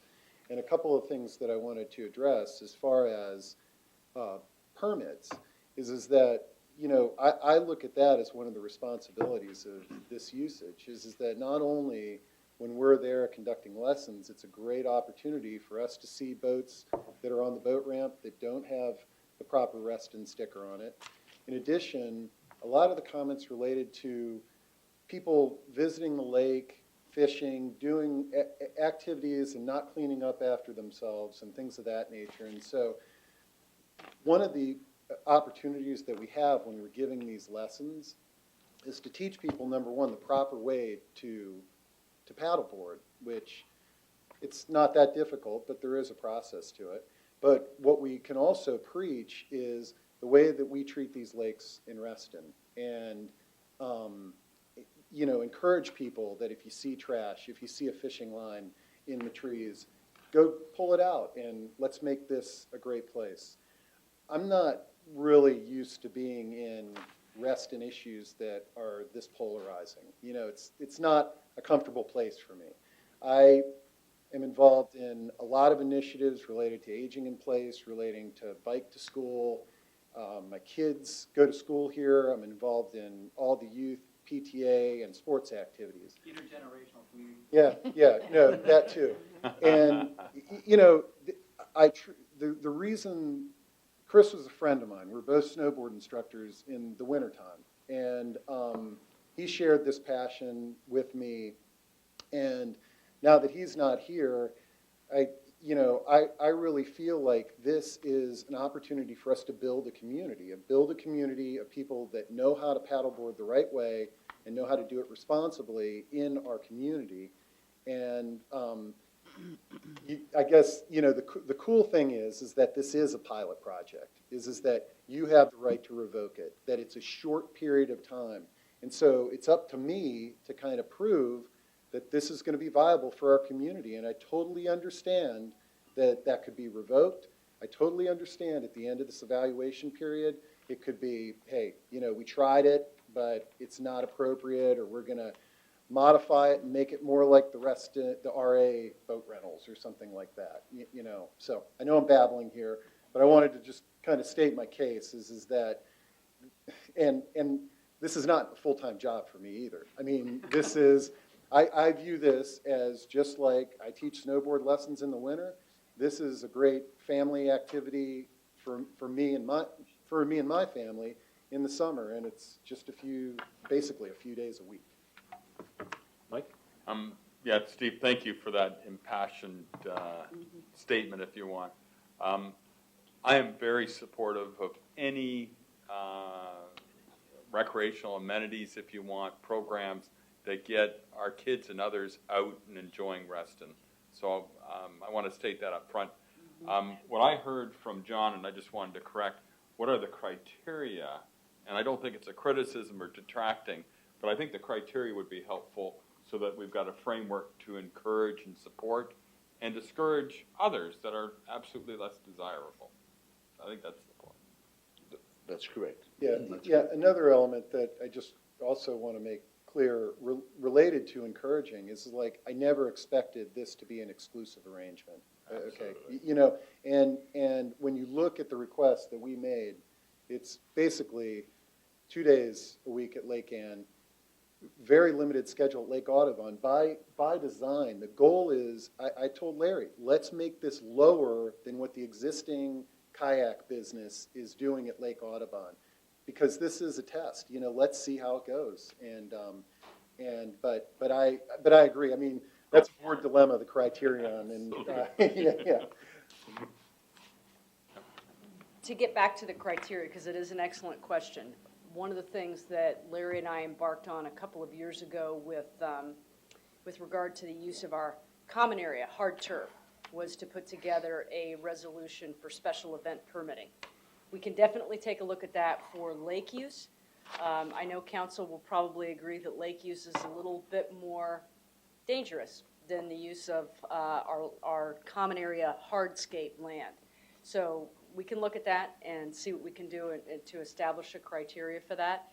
We do try to bring to the board every time we have a request for the use of our lake on a case-by-case basis, or lakes on a case-by-case basis, but now we're entering into something slightly different, and we recognize that. I think we heard another request tonight, kind of off on the side with the World Police and Fire Games, that we need to consider to make it a little bit more meaningful when you have the conversation. So I respect the request for the right criteria, and we'll get working on that too. Okay. Andy?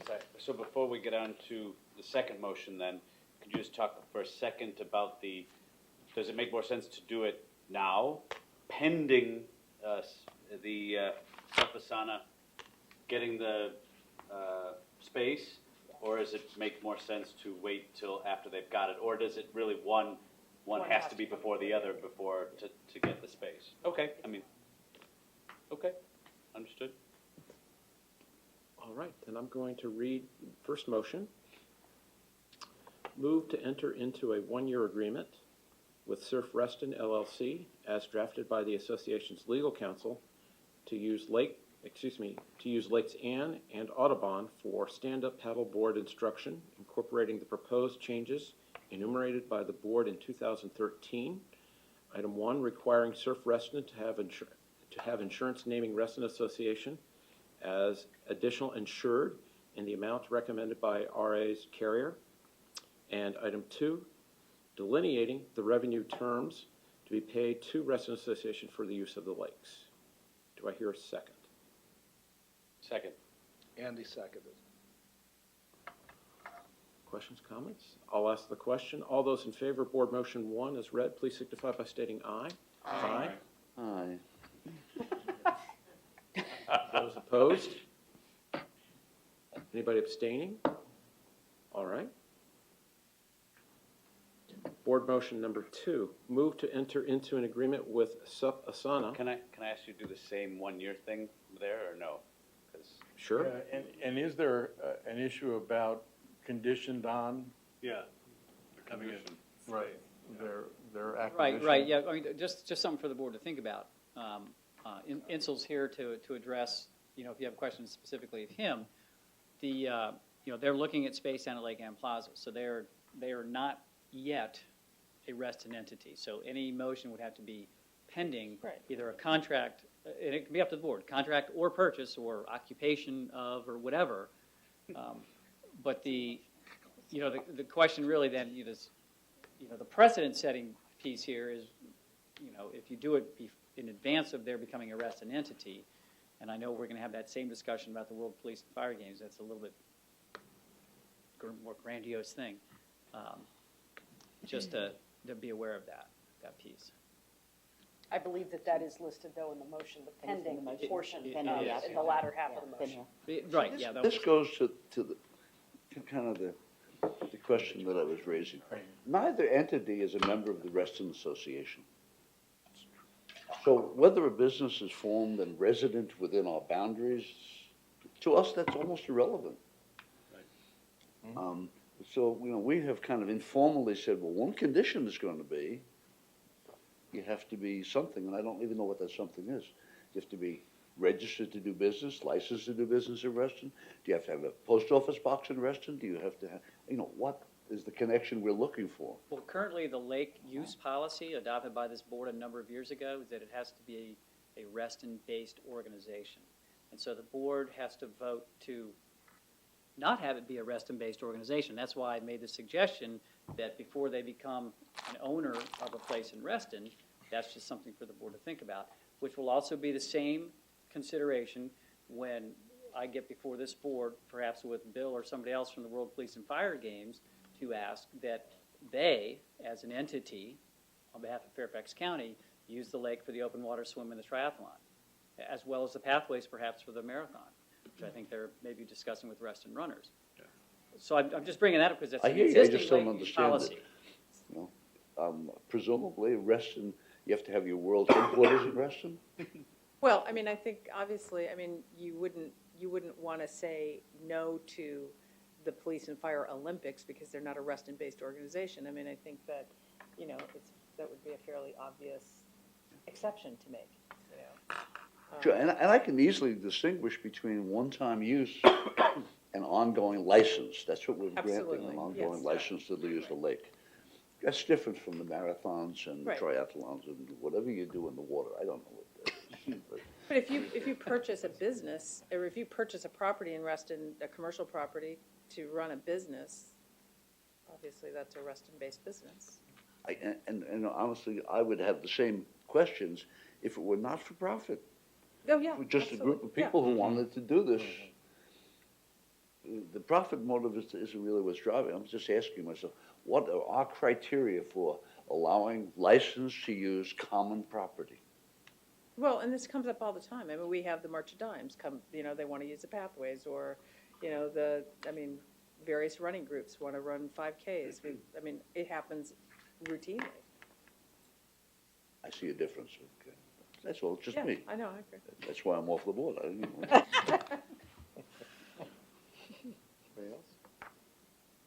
Okay. I'll read the motion, and then we can determine what to do with it from there. Shall I amend it to also include 1 year? 1 year. All right. Mm-hmm. Move to enter into a 1-year agreement with Sapasana as drafted by the association's legal counsel to use Lake Ann for stand-up paddleboard yoga classes under the same conditions as outlined above for Surf Reston LLC, pending the outcome of Sapasana's purchase of space at Lake Ann Village Center. Do I hear a second? I second. Any comments, changes, sir? Well, I might offer an amendment because to the outcome of the purchase, the outcomes are both positive and negative outcomes. And Well, you'd say are successful. we saying yeah. pending the completion of purchase of space? Wouldn't that improve it? Yes, it would. Okay. I don't know. Okay. So do you accept the amendment? I do accept the amendment. Second, accept the amendment? I do. Okay, sir. So I guess my question is, and kind of thinking about what John has been saying, why are we making, if it's going to be a Reston-based entity, do we care that the purchase is Lake Ann? Or do we want them to be a Reston-based business? So if they decide to lease or buy space at Tall Oaks or at South Lakes Village Center or anywhere else in our jurisdiction or in Reston, doesn't that satisfy that criteria? Well, Lake Ann might have a different opinion about their use of the lake if they were not a Lake Ann-based business. So, because there's a lot of egress issues on the lake plaza, on the plaza itself. And so if a business that is based out of South Lakes Shopping Center said, hey, we would like to drag, 15-foot paddle boards across the plaza we would probably have an opinion about it. The board, the condominium board would have an opinion about it, so. And I think that's a fair point. Problematic. Okay, but from this board's perspective. From this board's perspective, I think the issue at hand is the boat ramp, and then any agreements that either organization makes with the Lake Ann Condominium Board is a separate issue with the Lake Ann Condominium. Right, but so if we take crossing the plaza out of the discussion, and this is a similar issue to Lake Audubon, where they are accessing the lake through the ramp, and we are inclined to make this exception for a Reston entity. Does this motion need to be anything other than pending establishment of a Reston-based business? Is it that important to conclude this one? No, I wouldn't think it would. I guess is what I'm asking. I think we heard staff is looking at and has offered that they will come up with a process to look at these. But as it deals with this situation, does it matter that we have to go through this process of trying to amend it? I wouldn't think so. What's the outcome we're looking for here with this motion? I think, well, since we have no criteria to address broadly, we have to be specific. That's what we have. And so I would say that today we have two motions that address two specific situations that we can vote on. And then the board, or the staff, needs to bring to the board, or look at the criteria use criteria for the lakes versus, what did you call it? The hard stuff? Well, versus land-based events. I mean, we do have a series of criteria that I'm looking at now that we might want to enhance. We have Common Areas Resolution 2 on lake use and access, and there's Section 9 with quite a few different requirements for lake-based events. We can go back and take a look at that and enhance it, but I'm not sure that, one of the criteria, as Larry said, is board will only consider applications from Reston-based organizations. So I think the amendment that was just proposed, I think we added a little bit of language there that said, move to enter into a one-year agreement with Sapasana as drafted by the legal counsel to use Lake Ann for stand-up paddleboarding yoga classes under the same conditions as outlined above for Surf Reston, pending the successful outcome, did I capture that correctly? Yes. Of Sapasana's purchase of space at Lake Ann Village Center. If there's a concern about adding another phrase that says which would make them a Reston-based organization, that goes back to the criteria. And we've already said Lake Ann Village Center, so I'm just, wanting to address it if needed. I just want to make sure that we don't spin in and try to create new resolutions around lake use tonight on a motion that's, do we want to allow Sapasana the opportunity to do what they want to do or not, which is on the table. I'm all about getting together again and talking about incorporating and changing our lake use policies, but I don't want to do that tonight at 5 of 8. Right. In the spirit of the earlier question and challenges of getting the board to give direction, if voting in favor provides assurances, comfort, or whatever to the business owner to continue to pursue this, I would be in favor, rather than to set it aside. Just a thought. Yeah. I think that we need to attract opportunities into Reston conform with what we stand for. Absolutely. And we should try to think about removing barriers and otherwise for folks dealing with us. So, my 2 cents. And I think it can do nothing but enhance and bring business down to Lake Anne, which we desperately, desperately need. People who ordinarily would not even come to Lake Anne will probably come because of the POW Right. reporting. Andy? Did you not want to say that? Andy? And I would say that the 1 year that we just added shows the business owner that we need to trial this and make sure it works well for our community. And if it doesn't, it's not a forever, eternal thing Right. that we'll have to do this. So it gives us some guardrails to work within, so that makes sense to me. And encourages good citizenship. So is the motion on the floor now? Motion's on the table as read by Kate, that last final. It was very nicely reread. Second? And then We had a second. We had a second. All right. So I'm going to ask the question. All those in favor of the motion, as we heard from Kate, please signify by stating aye. Aye. Aye. Is anybody opposed? Is anybody abstaining? I'm going to abstain. Okay, So John is the only one that abstained, right? that's correct.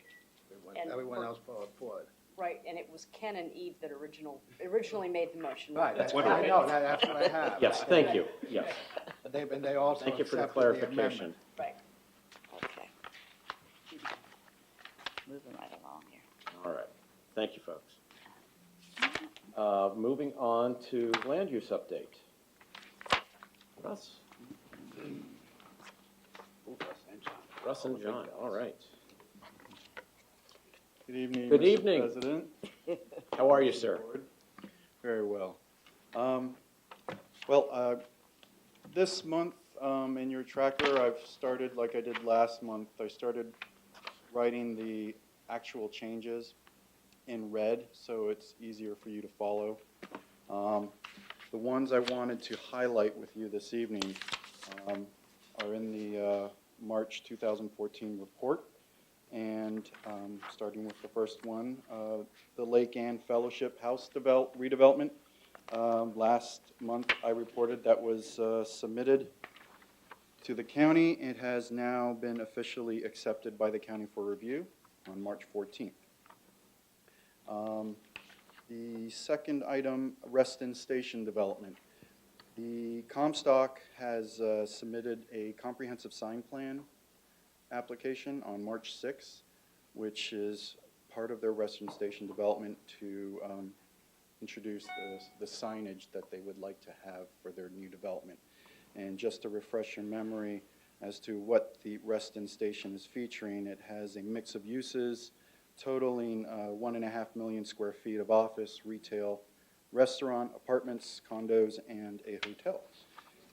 The application is now currently in review for quality control before it's officially accepted. And as a reminder, as I always do with the Reston TSAs that were adopted, the language that was adopted in the comprehensive plan, just hopefully I can, by repeating this, I can drill this into your mind so you're familiar when I bring up certain sites, what those target densities are. In this particular area, this is located within a 1/2 mile of the Wheelie Metro Station. It's part of the Wheelie Station transit-oriented development. And this part of the transit-oriented development is planned transit station mixed use, which has a target intensity of 2 to 3 FAR with a 50-50 mix of residential and non-residential uses. The next two items, C and D, has been brought about, and there's quite a few of them, both in Reston and the rest of Fairfax County, has been brought about recently by some new regulations the county has put forward regarding the management of home child care facilities in private residences. And by March 31st, by the end of this month, the county is requiring all existing child care facilities in private homes that have state licenses for up to 12 children to submit an application for a special permit or a special exception.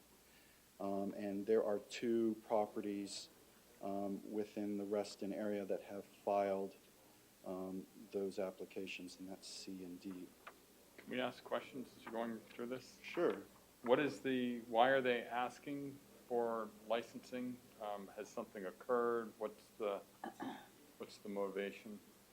I'm not sure what the motivation is. This is something and I'd be happy to provide you their memo Sure. that discusses the child care facilities here. Okay. I can submit this with Sabrina.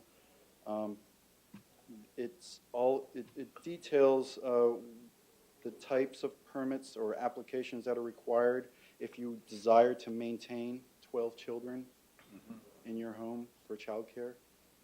And fortunately, I wish I had read into it further to answer your question. No worries. But I'd be interested. I'd be interested if there's greater demand and if there's concern about quality, safety, or otherwise, or what's really the motivation behind the. I can certainly pull the staff report and get that information over to Sabrina. The last item, as you all know, I mentioned it I believe it was last month as well, the Reston Square development that's proposing to relocate the Wells Fargo Bank to another location close to where it is now along Sunrise Valley Drive. The Planning Commission public hearing has been once again rescheduled from April 3rd to May 14th. And this site, as a reminder, is part of the Reston Heights non-transit oriented development. And this non-TOD is planned mixed use, includes mixed office, residential, hotel, and retail uses at an approved floor area ratio of 1.07. And this site is located within 1/2 mile of the Reston Town Center Metro Station, the future Metro Station. And that's it. Any other questions? And I will certainly. Comments? Great, thanks. Andy? I just have a question for you or Larry. Southeast corner of Lawyers and Reston Parkway. Bunch of trucks there, it's open space. Bunch of trucks there cutting down trees, doing all sorts of stuff there. I don't know, is that section right there, it kind of gets iffy whether it's Reston Association or not. On the other side of the road, it'd be the Herndon, the Fox Mill Shopping Center there. But on our side, saw a bunch of people cutting stuff down and everything else. And I just was wondering, does anybody know what's going on there? It got to be close to where those lots were that the church was asking about off of Fox Mill, but it's right on the corner there. It's kind of the southeast corner of. so yeah. I'm not even sure if that's in Reston. Right, I mean, it's iffy if that's even part. It's so south of Lawyers and just east of where, if Reston Parkway continued and didn't turn into West Ox, it'd be right there. It's right across from the parking lot, right? Right, just south of the park and ride. South of the park. Across the street. It's that Across the street. 2017 area right across from the park and ride, across Lawyers from the park. Across Lawyers. That's actually, that little corner is owned by the board of supervisors. Yeah. So that's Board of It's an old Supervisors. gravel lot where they used to sell Christmas trees. Right, years so ago. they're cutting down a bunch of stuff there and I doing don't, stuff. I but do you know not what's believe going that on? is even in the PRC district. All right, then it's just an interested citizen of Reston asking that question. Because it borders my area. We'll look into it and find out what's. If we could add that to the tracker, that'd be good. I think one of the things that's, when John and Russ brought to our attention the alternate use or the special permitting for the childcare is that could have a DRB impact on signage that might come out, the parking, things that would, it's not what's going on in the house, but what's going on exterior. So it's something for us to pay attention to, for the design review board to pay attention to if there's something going on there. If the permitting is authorized and you get more than, if you have 12 youngsters that are coming in and out of a house, more than likely they're going to want to, the owner of that is going to want to put a sign up. They're going to have to deal with incoming traffic, outgoing traffic from that property. So that's something that we'll probably want to keep an eye on. Yeah, that's certainly something we'll look into, see if there's been any changes or additions to the existing regulations that permitted these facilities to be established in the first place, certainly. Because for residential areas, they're very restrictive on any kind of signage typically. But if there's anything new, I'll certainly Right. explore that and touch base back. Signage, anything that might impact what our current design guidelines allow on that. Okay, there's also another implication that, that is a covenant staff alert, that there are existing facilities where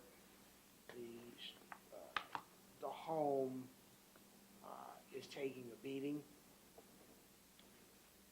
and could perhaps be in violation of using those. Sure.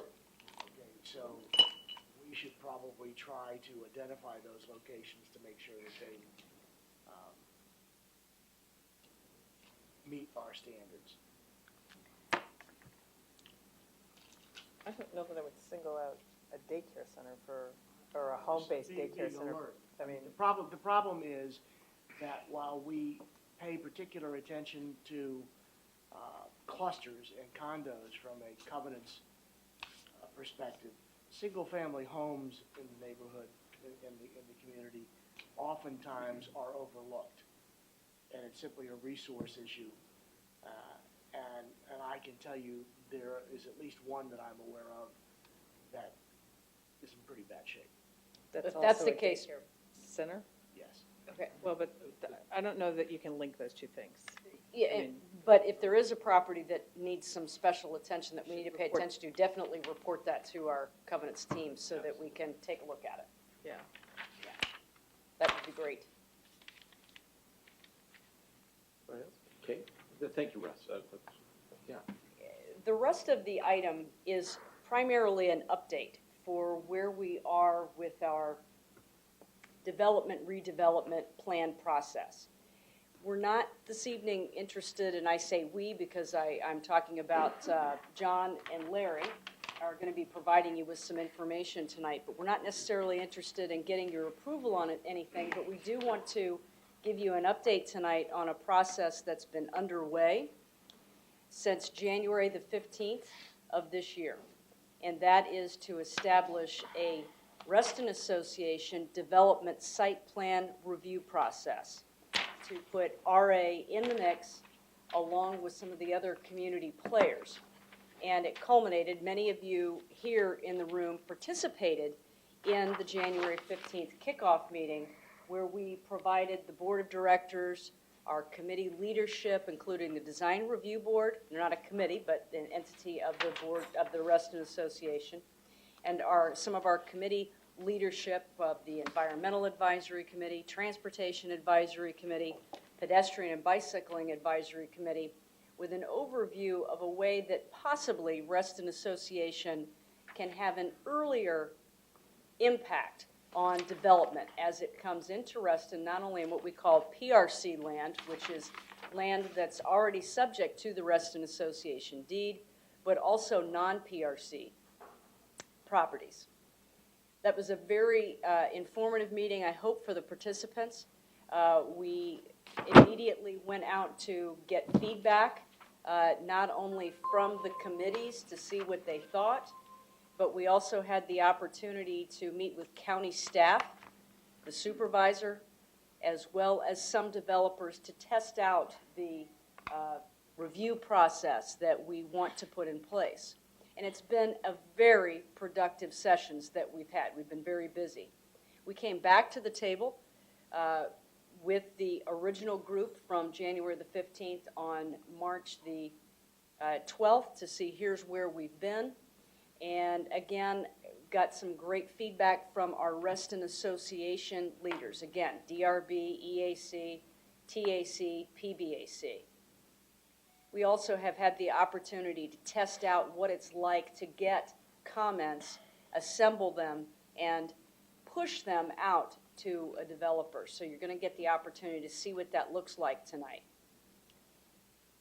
The next step in our process is we still need to get a little bit more county feedback from the supervisor's office as well as from county staff, because they're the ones who are really going to be helping to implement this on our behalf and get us in the door, for lack of a better way of putting it. So I want to give you an update as to where we are. Since March the 12th, The latest draft is number 6 is what we have. It is in your Dropbox. There's a lot of text that's there, but per the request of Director Sanyo, we put together a flow chart as well. So I want to give John the opportunity to go through that, talk a little bit about what that process is that we're trying to put in place, draft number 6, and I'm sure we'll be coming back in May with draft number 7 with some refinement. But we're looking to make this a process that's adopted Reston-wide. So I'd like to turn the floor over to John, and then we'll come back to Larry in just a few minutes. Hey, I can stay here this time.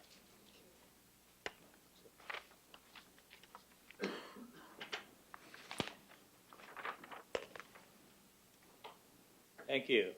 Just to clarify, one additional point to make is what we're talking about is areas outside of the Reston Town Center Association area, either covenanted land in the rest of Reston or in the Dulles Corridor portion of Reston, which is non-covenanted land that was subject of the comprehensive plan amendments.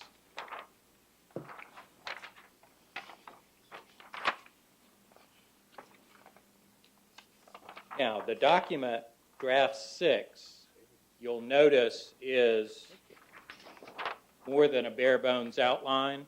It is morphed into the flesh. Hopefully we won't become too obese as we go forward with version 7 and 8.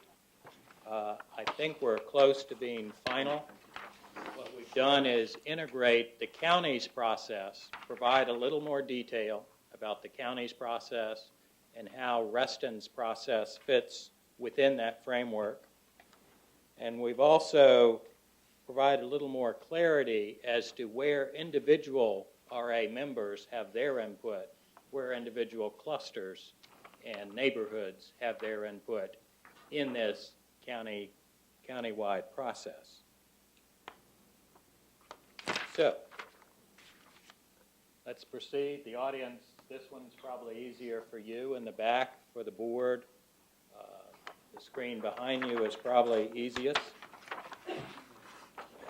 What we have here is the county's process crystallized from about 4 pages into one flow chart. This is about a 10-month project for a lot of projects. There are many projects that are in this rezoning process for a lot longer than 10 months. There's some that are a couple months shorter, but I think 10 months to a year is a good time frame for an application from step 1, which starts on the left side, which is the application is filed with the county, to the top right hand, which is where the Board of County Supervisors holds a public hearing and then makes a decision on the application. Now there's 10 main steps along the way. After the application is filed, down in the left corner, the next major step for the county is county agency and VDOT review. That generally takes about 60 days for initial comments. Again, complicated applications are going to be much longer than that. The next step is community outreach and public participation that the developer goes through. That's where the developer reaches out to individual neighborhoods that are close by the project that are deemed to be affected, reaches out to individuals, reaches out to clusters in Reston, and in Fairfax County, Hunter Mill District has land use committees. There's a Hunter Mill District Land Use Committee. There is the Reston Planning and Zoning Committee. For Reston applications that we're talking about, the, quote, land use committee that developers are encouraged to work through is the Reston Planning and Zoning Committee. So that's a part of this standard county process. The next step would be staff providing initial comments to the developer, negotiations beginning on proffers and development conditions, disagreements being worked out, issues being resolved. The next step going up with the pliers is manipulating the application to resolve these issues and then resubmitting it to the county in an official resubmission. County agency and VDOT restaff it. Generally speaking, this usually takes less time because there are less issues.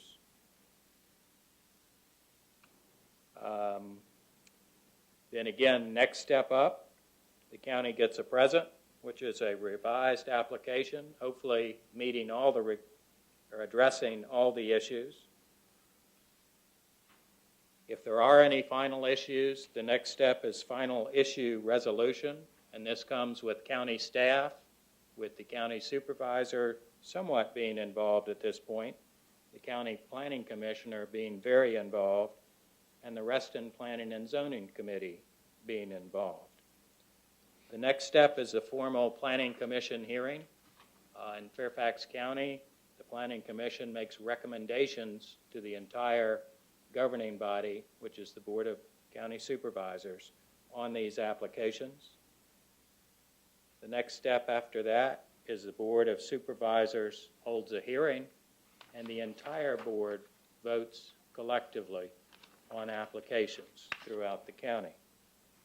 John, if I may interrupt your Yes. presentation for just a minute, because one thing he's going to show you is where we fit next. Yes. For your edification, so when you're looking at this and you're looking at these dots rising up to the Board of Supervisors, it's between the package and the handshake. At the top is where we're typically informed of what's going on and get involved. That's what we traditionally have had happen. So what we're trying to put in place is something different early on. Carry on. Right, and that's definitely too late. So the question becomes, where in this process can Reston Association's focused input be the most effective? Well, we think there are 3 points in the process. First point is as early as possible, which is way before the application is even filed. Those numbers 1B, 1C, and 2 relate to your document. Remember, your document is 2 processes. One is for RA covenanted land, which is the first one, A.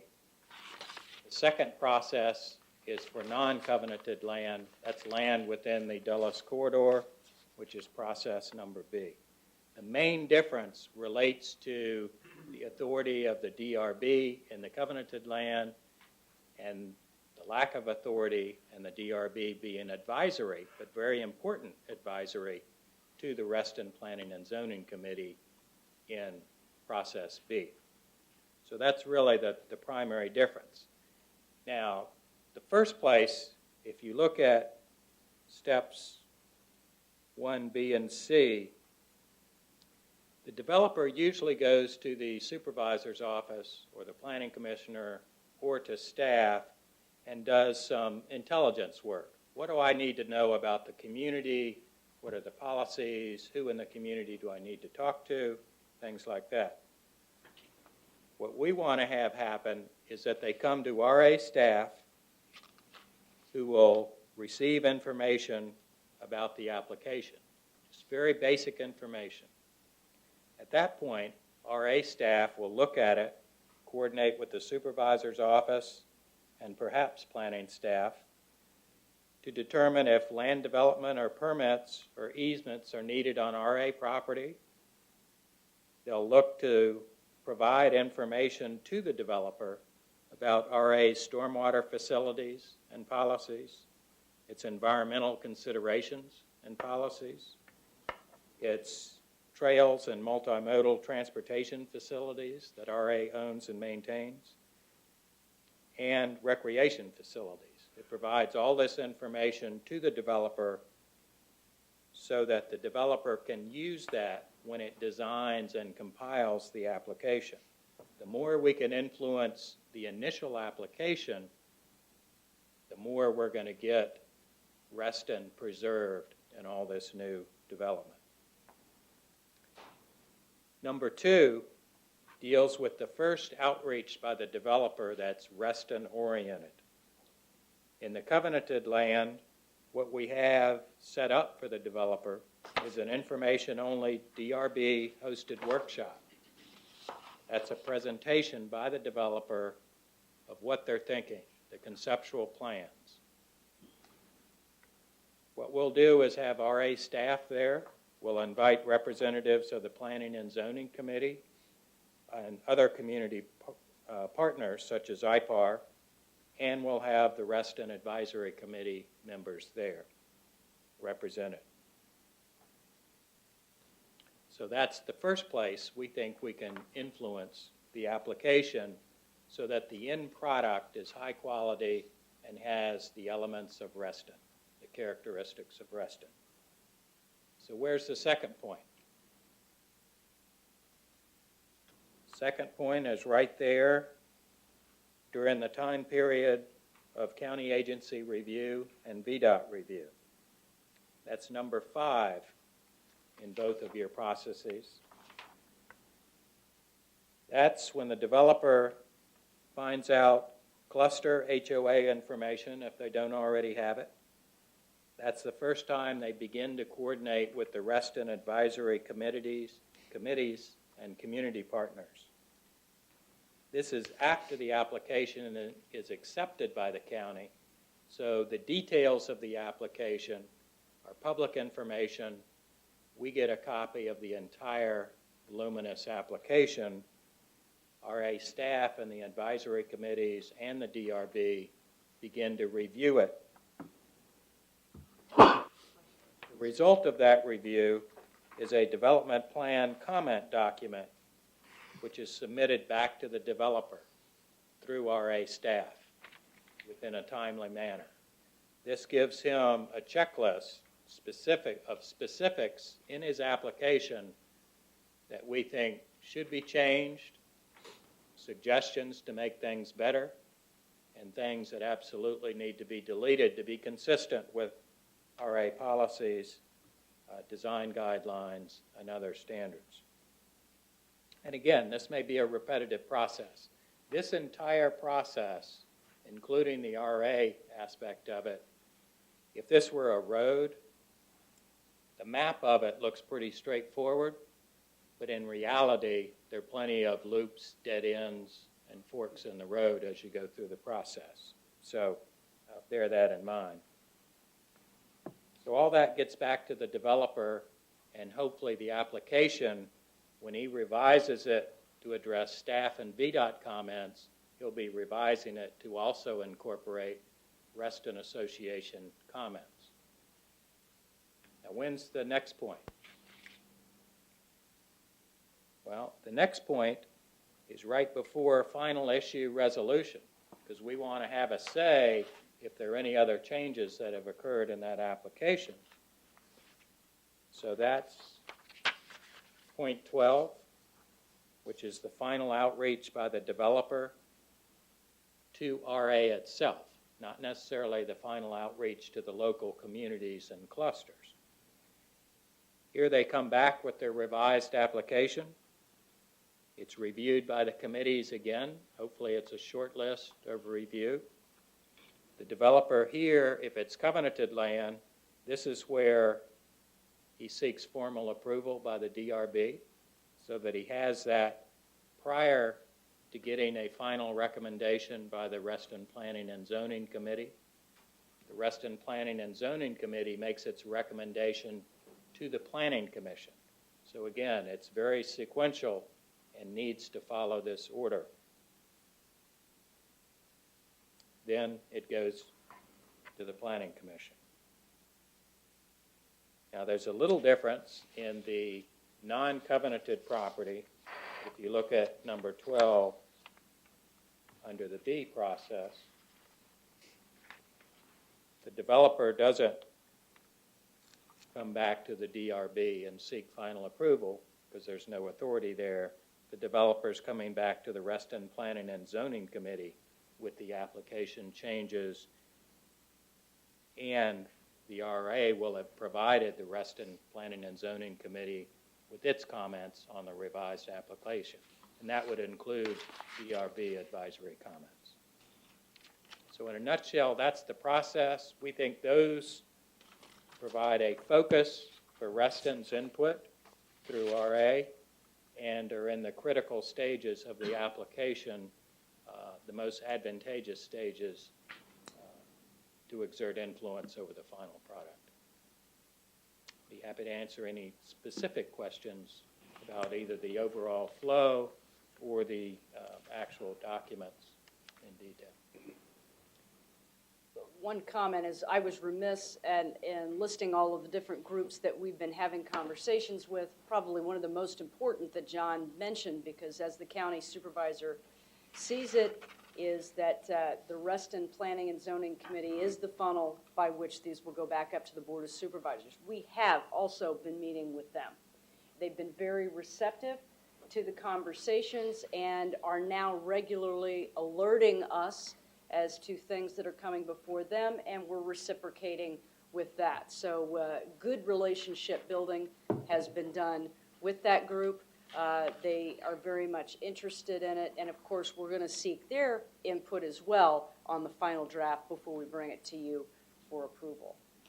Yeah, I just wanted to add to that. I think that's been close to many of us that have talked about this in the past, is how can we leverage P&Z better? And I'm very pleased. I'm hearing from members I know that are on their board, the committee that is, and they're very, very happy to be getting, they finally say it's neat that we're dovetailing ourselves together more so than we ever have in the past. So good stuff. In fact, I believe that they were, if the snow didn't hit them about a week or so ago, they did have on their schedule to go over and have a conversation about this at their last meeting. Their meeting was rescheduled for March the 31st, so next Monday. It is on their schedule to review at that time. So I think that there will be some comments. Obviously, Larry, in his new role, will definitely be there to hear and address anything that they might have. Which, if there aren't any questions for John as to this flow process. Where is Lake Ann development in this process? Do we have any pilots that we're The going timing, your timing couldn't be better. Couldn't be better segue. The next piece that I wanted to give you, that I wanted to present you with, that I wanted to give Larry the opportunity to present you with, is I said that we were testing out this model.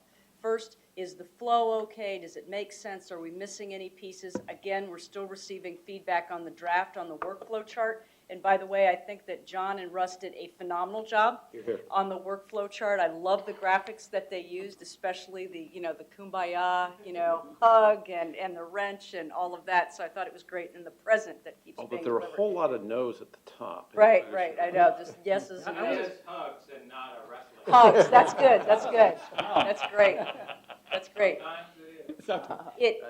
In concert with putting the flow together, we thought we would test it out and see what it was like to actually have a developer talk with us if they so chose to do that. Not only did we get one developer, but we got 3 separate development teams that kind of heard the word, and Larry's been working with and getting information on. One in particular happens to be the Lake Ann Development Partners for the Crescent partnership piece. I'm going to let him, I know I could tell Eve's got the pen in the air. She's got a question, so I'm going to have her ask the question. But Larry's going to talk about that process with Lake Ann Development, how that went, what it was like, and he's also got the final product of what went to the developer in your Dropbox. Eve. So again, I've made this comment several times. I'm going to make it again because we keep on not having any representation of the issue in these steps, is that we have a great structure for evaluating the environmental and the transportation and all of those things. We have no structure for evaluating economic data or social impacts. So there's nobody to advise or comment on job creation or anything beyond, I guess, just the rudimentary math that we could do about adding new members to the roles, which is good, but there's so much more that goes into it, and are we bringing jobs? Are we you know? And then there's nobody to, like, who's going to be a voice for making sure that developers understand our desire to have diverse housing and things like that.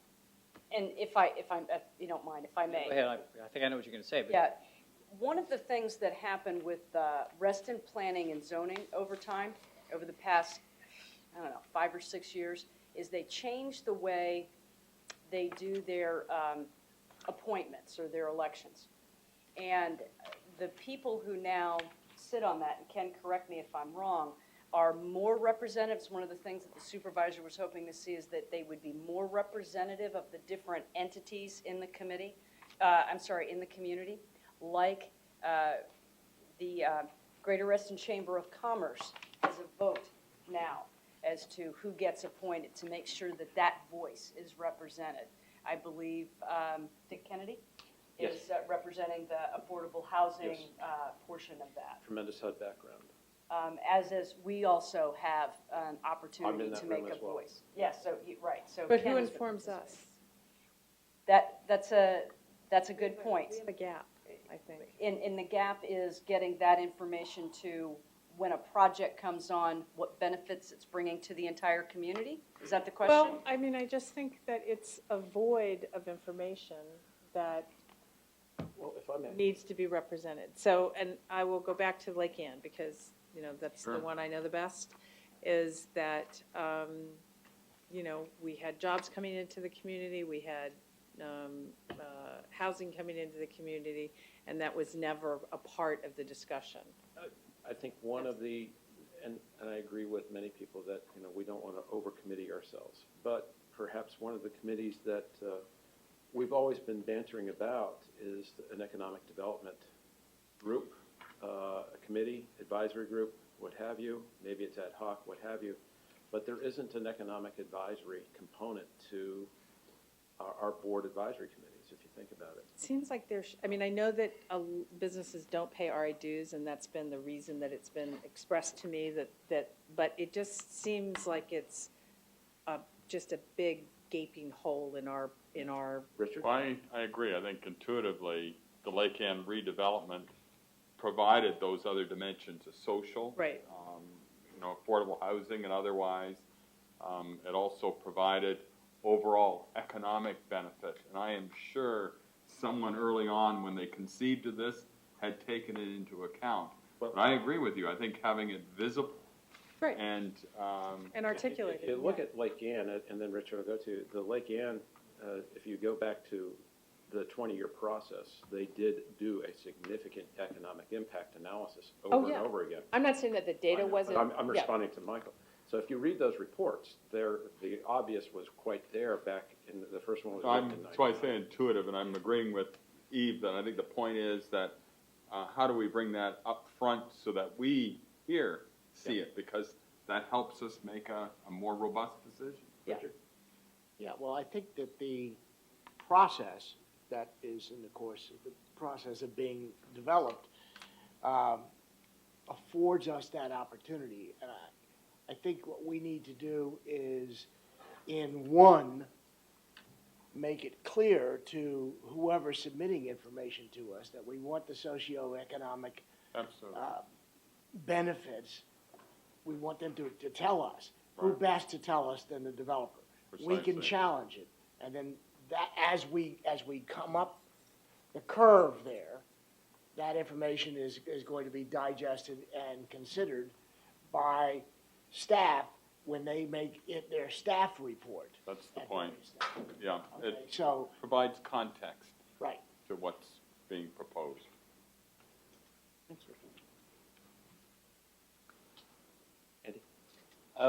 Just again on the process piece, and John and Larry, this is for you. So I think we've talked about several times in step 5. You know, I'm very supportive of the structured process by which we're going to get information. I think it was evident last year when we're discussing the Lake Ann thing that we didn't have a good enough structured process, and this will help us structure that input. So in step 5, we brought up several times, I know, or I've seen brought up in several of the meetings, again, it seems that, Larry, you're gonna be in a position to write up the comments or consolidate the comments from environmental, TAC, PBAC. There may be other committees, the socioeconomic committee that we're gonna create.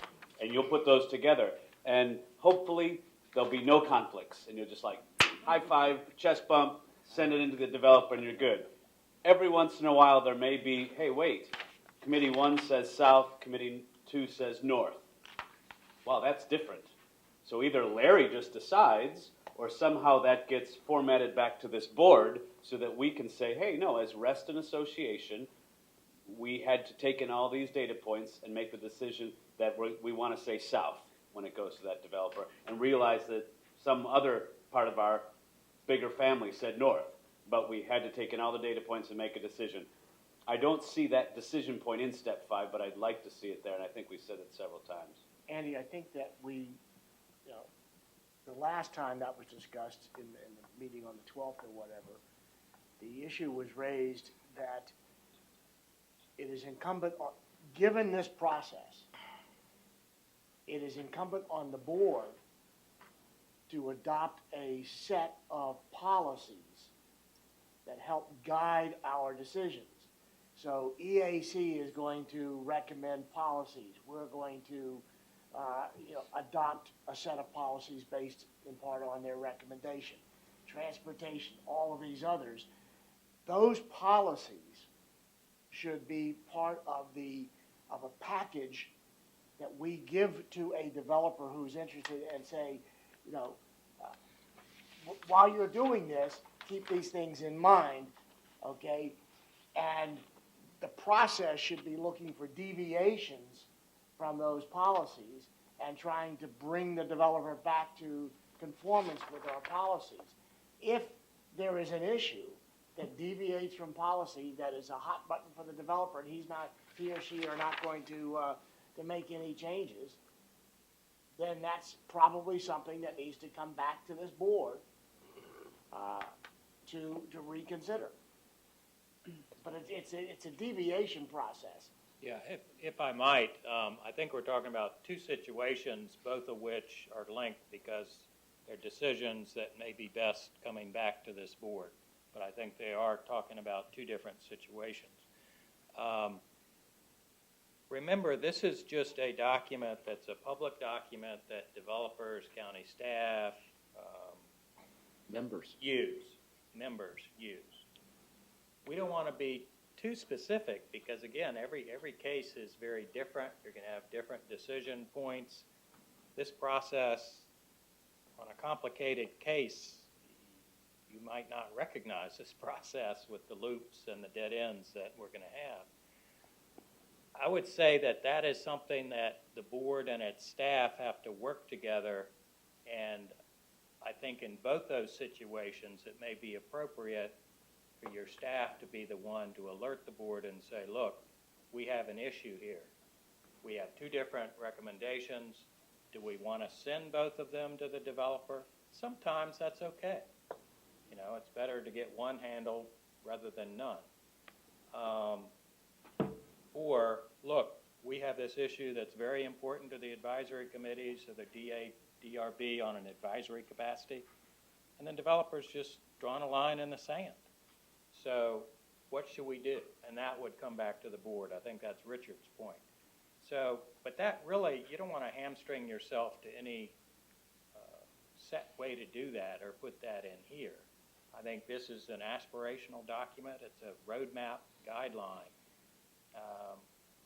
where this is the way the process should work. We're going to have other problems that we haven't even thought of that we're going to have to deal with in one way or another. So that's just the nature of land. And I'll address a little bit of that when I go through my quick review. Okay. I want to give my time to Mike first, and then I'll respond. Okay, Mike. Just very brief. We talked about where RA can provide input. Question came up recently, and I know you all discussed it. When best and how best to direct members, if individually they have questions or otherwise. So. Well, the way to do that, I think, for board and RA staff is after an application is accepted, there's a staff coordinator assigned. That's says that in here. That coordinator, RA staff will know who that is. So the individual member or cluster board representative can contact the county staff member to get information. We will know who the applicant is and his contact information. Applicants are open to talk to any individual or any collection of individuals or associations. If they don't, they're not going to get very far in this process very quickly, especially in Hunter Mill District. So that's really the point. And I would just encourage that as early on as possible, the individual contact either the staff member or the developer. Most developers are going to have an open house. I think Fellowship had an open house. I think LADP had an open house. So those, again, are forums. There's going to be many forums. If they don't want to do it individually, the Reston Planning and Zoning Committee meetings and even the DRB meetings are places to learn more and even have your say. And our own advisory committee meetings as well. And there's a formal process, which is RA and its committees and whatnot, but you always get certain members that just want to weigh in. And, well, and they should, and that's why absolutely. I tried to clarify it in the process. Don't want to discourage it, but there's got to be a way to handle them. And I would propose, and this is what you had recommended, is to contact the applicant directly or other bodies and the staff at RA not take on the responsibility of feeling responsible to respond to them. Absolutely, yes. I think we have to somewhat separate the individual RA members as a county citizen, as a Restonian commenting on an application versus the RA staff and its committees. Right. Because there's going to be a different focus. And again, we don't want to discourage members from not at all. commenting in any way, Absolutely not. but we want to be focused on RA and what's... RA comments do not replace individual comments whatsoever. You met with the supervisor and her staff Yes. on the process? Yes. How was that received? And question, were there other county members there available from Fairfax County in addition to the planning? Someone from the Good planning question, commission? good question. John and Larry and I had a meeting, and I can't remember if it was January or February, that we were able to schedule a meeting with the supervisor and introduce the subject matter. Okay. I think she was pleased with the fact that we were interested in doing this and was going to be an interested party. She directed us to her office staff expert, Goldie Harrison, who we've been in much contact with over the past several weeks, especially on a weekly basis. I'm in contact with Goldie. Dave, I apologize. Larry, in fact, saw her today at a meeting, again, looking at how to enhance the process and what pieces need to be put in place, not just for this, but for others. We did have, one of her staff did attend a meeting that we had with the Planning and Zoning Committee, as well as the Design Review Board. And in fact, early April, we have another meeting set up with several members of the planning staff. Larry and John and I will be going over this process with them again. You know, one piece of the puzzle, it's interesting, Larry and I had the opportunity to meet with the board candidates prior to the forum on the 15th. And a question was asked, kind of similar to what you're posing, Eve. And when I was thinking in my head of how this is unfolding, there are several parts to the whole concept of stuff that's coming our way. Whether it's redevelopment on PRC, RA covenanted land, or it's the new things that are coming in non-PRC along the corridor with the mixed-use development. I see three different parts. This is part one. Just being a part of the review process is important. And we're trying to put this together. A second part that we're also in the process of trying to put together is the membership piece for the non-PRC. And that's coming to you. We're not quite ready with that. We're internally, I'm actually working with Ken, John, Larry, and David our new CFO, to come up with the different options that we have. And I don't want to put anything on the table because we're not quite there yet. But the supervisor specifically said, be ready for that. You need to have that ready because it's coming. So that's a whole nother piece. That's the value proposition piece to get those new members in and their impact on the Reston community. A third piece is proffers. Totally separate and apart from this process, separate from members coming in, it's proffers. It's what are we going to get as a result of new development coming in. That's being worked on as well. So there are several pieces to it.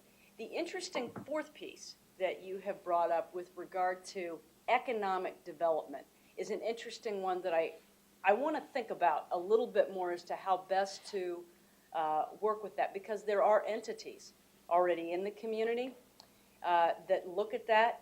I'm a member of the board of the Chamber of Commerce, where we're getting regular information and input as to new businesses that are coming. Had a presentation last month about the county is interested in modifying or enhancing its planning process to make it easier for businesses to come into Fairfax County. Right now, the process of getting a new business in, restaurants in particular, happens to be incredibly long, and businesses are beginning to look elsewhere, going to Arlington County, places like that, to make it easier. So the county recognizes that issue. So I'm hearing about these type of things that are going on. But there's also the Economic Development Authority, which is part of, an arm of Fairfax County that we need to look at. So I want to think with my internal team to come up with a way how we can address what you're talking about on that. I would almost argue that the social part of it, the socio part of that, is what Reston Association is all about, that whole sense of community. I want to highlight again the sustainability definition that this board approved, which was developed by the Environmental Advisory Committee, and it doesn't talk about being concerned only about the natural areas and preserving the look of Reston. It also talks about the social dimension, which is recreational amenities, quality of life, and so on and so forth, and also the economic, and all three are important. And I would argue that this board, this process needs to make that transparent so that we can make good long-term decisions for Reston. And I think that Eve put her finger on it, talking about what is the economic context to these development proposals and what are they up front. Likewise, affordable housing that supports the diverse workforce is fundamental to the economic growth and the viability of this community. And they're not mutually exclusive. Right. They're important. So there's more to come with the different parts, and I appreciate that was brought up. And in my head, as we put this together, this is just phase one. I appreciate that, and I see this. What we've presented to you tonight and what Larry's going to give a little bit more information on as to how it's working out is just the getting in the door with the looking at plan reviews, which is new. But what you said is not lost. So I'd like to give Larry the opportunity to tell us what it was like to go through the process. So I'll repeat it if they need. Okay, that's okay. I know you'll repeat it. I know you'll. All right. You have, I think it's in Dropbox, you have a document that was recently submitted to Lake Ann Development Partners. And these are summary comments from committees and staff that reviewed the plans once accepted by Fairfax County. We got a complete set of the 24 by 36 plans, and we've had a number of people, a number of committee members and staff comb through those. There have been a lot of hours spent on them. And so what you have in front of you is really the summary of the comments from those committees. And what we tried to do is consolidate them, and I did almost no editing from the recommendations. I mean, literally almost no editing from the actual recommendations that I got straight from the committees, which is good, because what I want to do is represent the Environmental Advisory Committee, Transportation, PBAC, and in some cases it might be the 55 plus, are going to have specific recommendations of that committee. And, and to your point where there might be a conflict, one of the opportunities we have, and what we tested with Lake Ann, is we all got together in a room.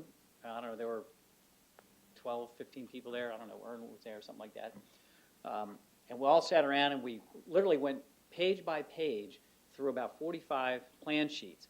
Now, a lot of people aren't familiar with what is in those sheets. And so one of the very first things I did, just a sort of if anybody's ever been on a hotel FAM tour, all right, familiarization, those are great. But so this was a FAM tour of a set of plans. Here's what you can expect. And most of the zoning plans are going to be similar. They're going to have existing conditions, vegetation, landscape, transportation, stormwater management, utilities, all this kind of stuff. And then architecture and so forth towards the back. So we went through that, and we had the plans available here. So other members came in and spent more time with them. Because they said, well, I really need to look at the transportation or the stormwater, more closely. So we provided that opportunity as well. One of my goals is to get these electronically from the developers. They obviously aren't going to do that until it's accepted by the county, because then it's in the public realm. But it'd be really helpful to get that, and then we can farm them out a little broadly, and people can look at them on their own. Maybe they have a giant screen on their home computer, and they can really get into the details. But my experience with this is that it worked pretty well for just coming out of the chute with it. And so I submitted these comments to the developer this week. Haven't gotten much feedback other than just a general comment that they felt they were heavily edited, and when I said that they weren't, they were, I guess, pleasantly surprised more than anything else. And so in my mind, that's a good first impression, because I think it's going to be helpful for them. And going back one more time to what Andy said, there's an opportunity when all these committees are together. If they see something where somebody says, this should go north and somebody should go south, there's an opportunity for the committees also to discuss that, and they may make a joint recommendation to this board to say, we would like you to either decide or take action on our behalf, or direct staff to study it further, or go to the developer and get more answers, whatever it might be. So there are some opportunities through the process, I think, where some of those things will be worked out. But as John said, there will be times when it's just, there is no in between. And we'll have to deal with those when we get to them. So I'm not going to go through these comments. They're there for your reading. I'm happy to answer any questions you have them, after the meeting or whatever. The next test case for this, in terms of the process, will be Lake Ann Fellowship House. I made a request today for the set of plans, as Russ said in his report. They have been accepted by the county. I'm going to ask for a full set of large plans. I will conduct a similar meeting with our advisory committees, and that one will certainly include the 55 plus committee, because they're very concerned of what's going on there. There'll be a lot of data in that application about the housing mix and the unit types and things like that. And so we're going to start this all over again. So we're going to have simultaneous processes going on, and our hope is that, and as John has shown here, when we get to that next step for input, that we're actually getting responses to the questions at Lake Ann Development, while we're just starting to make comments on Lake Ann Fellowship House. So, there's going to be a lot of moving parts as we go through this. And, but, thus far, I think it's been good. And I think, the response I've gotten from the development, Lake Ann and then Fellowship House, is that they appreciate the opportunity to get in front of these. And we had quite a crowd when we did the Fellowship House presentation. I think Ellen was there, and I think we had about 30 people. Some people that weren't even affiliated with one of our committees, but it was a good crowd. There was some good feedback. No real commitments or anything, because at that time, they had their initial package into the county hadn't even been accepted. And so, as we go through this, we get a little more detail, a little more detail, a little more detail. And, so I'm encouraged thus far. On the example of the Fellowship House, so their package has gone to the county. You were at the last DRB workshop. My sense is that DRB's feeling like that could use a lot more work. Did you get that impression? I mean, that was clearly that is clearly what we heard. We were audience members Right, at the time, right. so, but that is what we So heard. certainly my sense was that DRB feels like that needs a whole lot of work. Absolutely, and they haven't even, the Fellowship House Development Team, they haven't gotten any information from any of our committees yet. So we're going to start that process, and we're going to provide that information also to the Design Review Board, Okay. because we think that's important, in addition, at the appropriate time, to Planning and Zoning Committee. So what exactly is going to planning, what exactly is going to the county? Is it the design as it currently sits that so far? The application, I haven't seen it yet, the actual application package, I hope to get that in a day or two, is probably the graphics that were shown that evening. But as John will attest, those things can change dramatically over time in response to the county staff, VDOT, other land use issues. And remember, police, fire, schools. I mean, there's all kinds of agencies that weigh in on those things. Okay. as Kate pointed out, and we all know this, in the past, we usually get involved right there. Yeah. When we hear about it. Yeah. Now this is where we normally would be getting involved with fellowship, which is what we're having the opportunity to start with. Fellowship is right here now. Yeah, and that's unusual and positively unusual. We're glad to have that. So same thing that we did with the LADP, we're going to do with the Lake Ann Fellowship. As soon as we get them, Larry will go through the same process, and the end result will be the same type of document that you have before you. And what we're also hoping is, as Kate mentioned, we are going to have a meeting with county planning staff, and that, in my mind, that is probably one of the most key groups that we can get in and establish a relationship with, because ultimately, when there's different iterations of the plans come forward, there's revisions that we and the committees will comment on. Ultimately, we want to get that information to the supervisor's office, which essentially then will forward it to the staff, and it will be with the planning commissioner as well. And so in the end, there may be some unresolved things. And that's when this board may choose, or individuals on their own, individual members of the community, to say, I'm going to go to the planning commission hearing and I'm going to scream because they never accommodated this one thing that I wanted. That always may be the case. And there may be, as we've discussed earlier in this process, there may be times when this board says, we should take a position because we really haven't been listened to. None of our committees have been listened to. And we really think, we feel very strongly about this particular piece. Our hope is that we've worked out a lot of those things in advance because we're in the process earlier. But there may be those times where it just doesn't happen. And our commitment is making sure you get a copy, you'll get a copy of this. As soon as it's submitted, we'll make sure you get a copy. And we also are, again, testing. We're in testing phase. We made sure today that supervisor's office got a copy as well as P&Z. So they can see it ahead of time, and they've got the information of where we stand on it, as well as our design review board. So when this document went out, Larry was very, particular about making sure that all parties that he had interacted with, it went to. So this transparency piece is very important to us in the sharing of information. Anything else? Thank you, John, Larry, Kate, all of you. It's just been well done. Good work all the way. It's long overdue, and I'm happy that it's already been tested. Good stuff. Thank you. But I value the comments that have been made this evening, so thank you for that.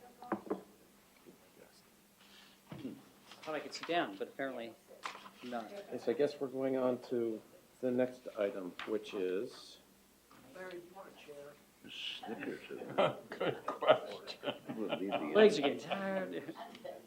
Larry, would you... Let me get to the right document Would here. you like me to read the motion, and then we can have you discuss it? All right.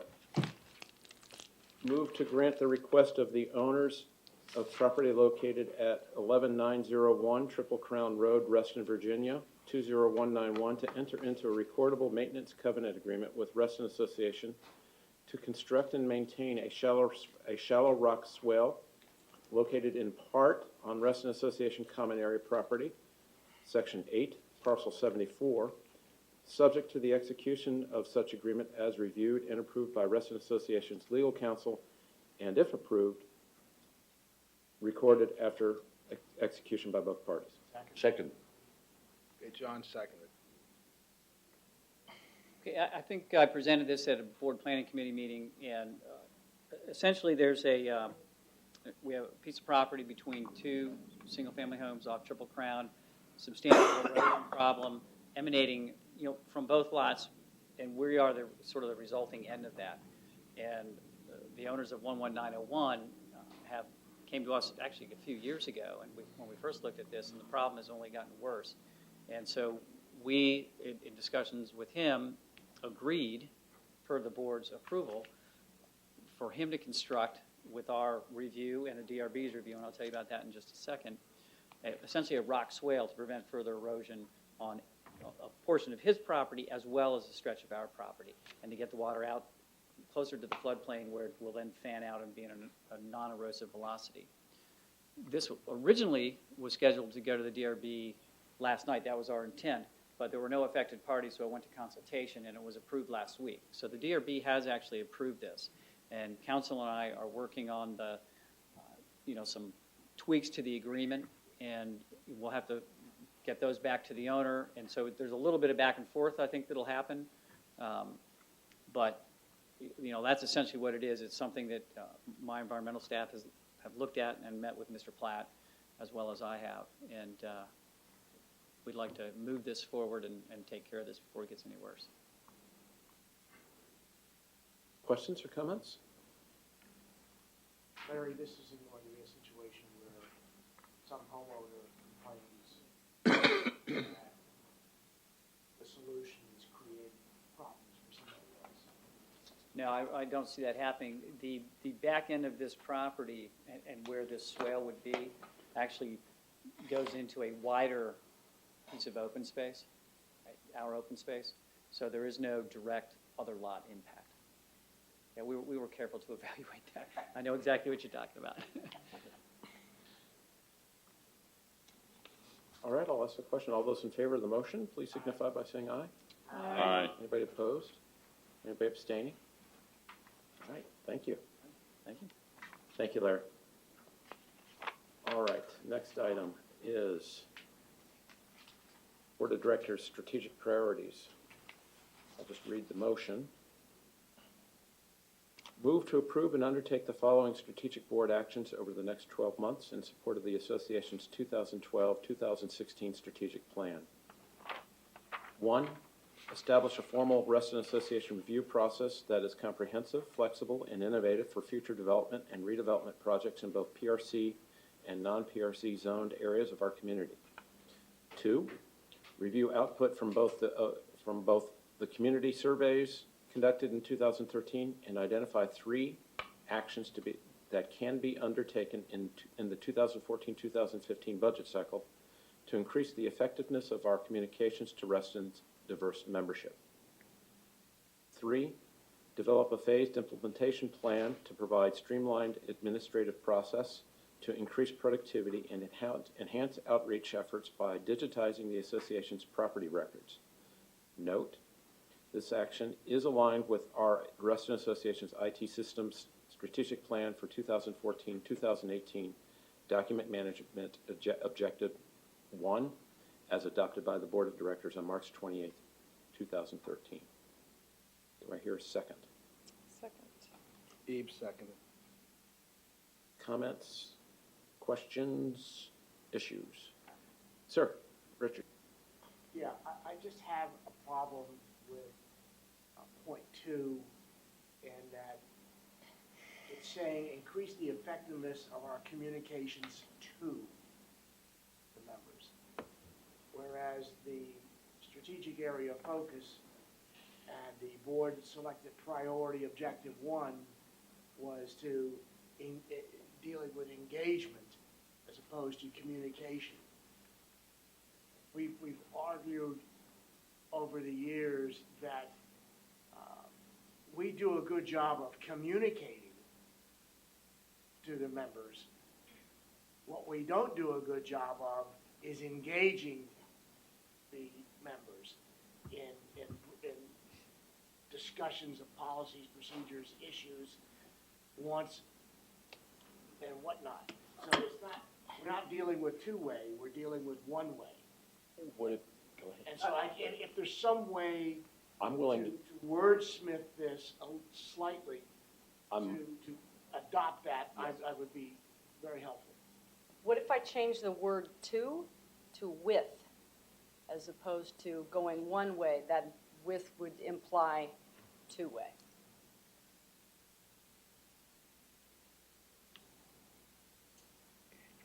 I mean, and for me, it would be increase the effectiveness of our engagement with Reston's diverse membership. Off the fly. so you'd like to say that, and take out the word communications to, and replace the words communications to with engagement with. Yes. So to increase the effectiveness of our engagement with Yes. Reston's diverse. They're your priorities. I'm fine with that. Abe, are you fine with that? I am fine with that. It's the first and Very second. friendly. Think we can make that As amended. as amended? Anybody else? Sir? There was extended discussion when we considered these priorities. We really distilled it and boiled it down. I think it would be helpful to provide context if we included the notes that you included on the butcher board as we were going along. Just so that 6 months from now, we talk about what we're doing, we can reference back to the ideas that really distill the essence here. We did include in Dropbox copies of the Original. notes that were taken at both work sessions. Excellent. So that is, we got it, we've captured Okay, it. good. And typically with work sessions like meeting minutes, we'll be posting those on the website so they can be referenced and obtained. Good. Does that do it? That does it. Okay. Anybody else?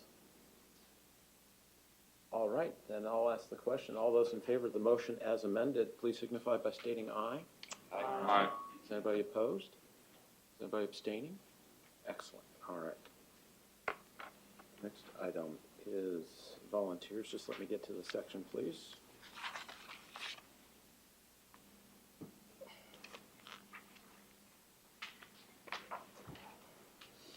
Oh, not legal committee.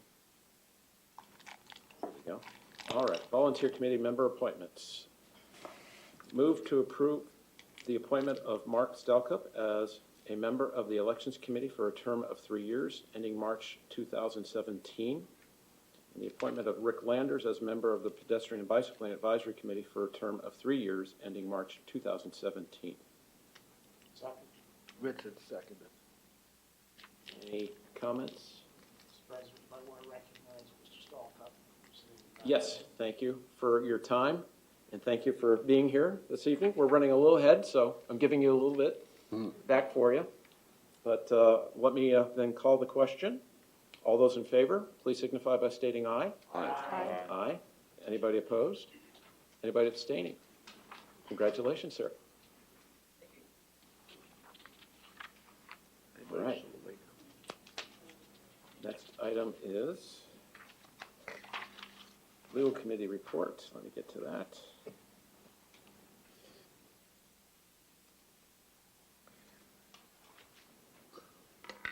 Move to approve the report of the legal committee and authorize action to be taken on the cases reviewed during its meeting of March 5th, 2014. Someone needs a second. I need a second. Eve Thank you. second. For that? Good evening. I wanted to bring to your attention an email the staff received this afternoon where the owner has asked us to share her issues with you. I'll just summarize it. This is for 11582 Greenwich Point. And she's saying that she realizes that she agreed to comply and that it was done on the basis of working with the contractor to make the repairs on her ability to pay and his ability to have time to do the work. And she says that he was not able to exclusively work on her project because he had a prior project, and then they had not factored in the weather and she gives the dates of when weather interfered with her doing the work. She goes on to say that she does not feel that she's responsible for not complying with the request made at the January 8th meeting based on the fact that she hired a contractor who has been prepared to do the work but has been impacted by the weather. And then she gives information on who the contractor is. She says that it seems that to bring a suit would require her to spend funds which should go to the repairs, which would be counterproductive to the resolution of the problem. The legal committee may recall that she got a deferral in December. At the December meeting, the decision was to defer it to the January 8th legal committee meeting. At the January 8th meeting, the action was deferred to the March 5th legal committee meeting, and she was supposed to provide a timeline of when she could get the work done, which she did not submit. And at the March meeting, it was the decision was to file suit after tonight's meeting. Loretta, can you refresh me, when was this case opened? It was started as a complaint, and the Covenants Committee's decision was on July 12, 2012. 2012. 2012. It's been in the works for almost 2 years.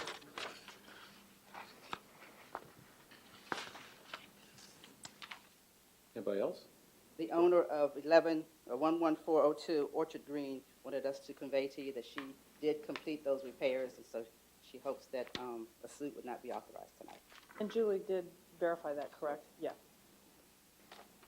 I'm sorry, which one was that? That was 11402 Orchard Green. I would like to suggest a friendly amendment then that we remove item 11402 Orchard Green Court. I accept that. I'll accept that. I accept that as well. Anybody else? 2 years. All right, then I'll ask the question. All those in favor of the motion as amended regarding item 1, please signify by stating aye. Aye. Aye. Is anybody opposed? Anybody abstaining? All right, motion passes 0. Thank you.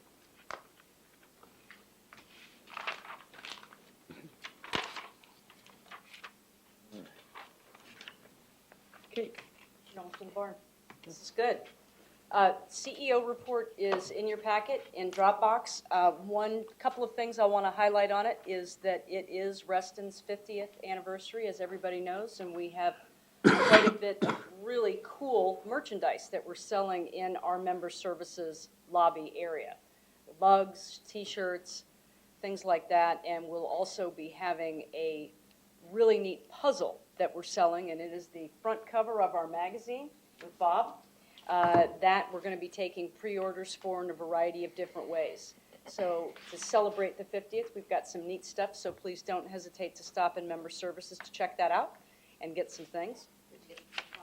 Did we get the flip-flops yet? That's the question I'm getting. Jeez. I can't Guess wait we're to getting, get to- I'm learning about the flip-flops, so we've got some great stuff. What about snowshoes? Flip-flops. Important. It is. Flip-flops. It is. Those wouldn't happen to be board of director flip-flops. would they? Well, you know. They're very You know. good for paddle boating. Right. Paddle boarding. Paddle boarding. Yes. Especially if you're doing Paddle yoga. board. Or paddle Excellent. boats. They have paddle boats over there. There's a whole board out there All doing right, now pull it yoga. back in. Come on. Sorry. All right. Sorry. All right. So, as you heard throughout the evening, there are quite a few different events happening in April, especially the first 2 weeks in April. Something that is important and near and dear to our hearts that Larry put in the CEO report was the ball field lighting, Browns Chapel Park, next Friday night at what time, sir? 6:15 at Browns Chapel Park Ball Field. So come help us celebrate with Reston Little League on that. We'd like to see you there. Long event if we have to wait. Wait for the lights to come on. Really? I think we're, Right. Right. It's that week from tomorrow then? That is a week from tomorrow. No. No. Friday. Next Friday. Today's Wednesday, so It we've is. got, It's yeah. Friday. Right. Right. Well, it's supposed to be 60 degrees, so it should be okay. Yes. Hopefully it'll be good. this Friday, it's the 4th. We also have, trees on April the 7th. There will be a tree planting that's being hosted by the Friends of Reston. So please come out to the Nature Center on Monday to see that. Our annual meeting is here in this space on April the 8th. Please come out for that. We've got lots going on between 6 and 7 at the kickoff of the event, and that's going to be an important one, because we have some new stuff that's happening that we don't want to reveal right now at this time, but it'll be a great event. Initial meeting of the Board of Directors is April 9th, the night immediately following the annual board meeting here. And we have a fund run on April the 12th for Nature House as well. So that's an important one. On May the 3rd at 9 a.m., there's a board development session that's being held. And that's going to not be in this building, but at Comstock Properties. Later that day, Nature House also has an event going on as well. At the April 9th board meeting, you'll be receiving the annual audit from BDO USA. Also that's a lot in April, and I didn't mention everything that's going on all over the community, and a little bit in May. Also in May, at the next board meeting, you'll be hearing a little bit more of what's going on in the world of finance. David has been working very closely with the fiscal committee to look at proposals for investment managers, or the money managers that we've been talking about for several days. Andy's been a big part of that with us as well as John. So I suspect that at the May board meeting, there'll be a proposal to formally appoint a financial manager or investment manager for the association. Also, we'll be bringing back to you some information on some new banking initiatives that we're putting in place with SunTrust and how we're handling money in the building to see if we can get some cost savings to the association. I'm pleased to report that about 2 weeks ago, I was contacted by VDOT. The permitting office sent us over an application that we can fill out so that we can start snow plowing some of the sidewalks that are in Reston. Excellent. And I give credit to... There might actually be some additional opportunities to do that. Right, but there might be.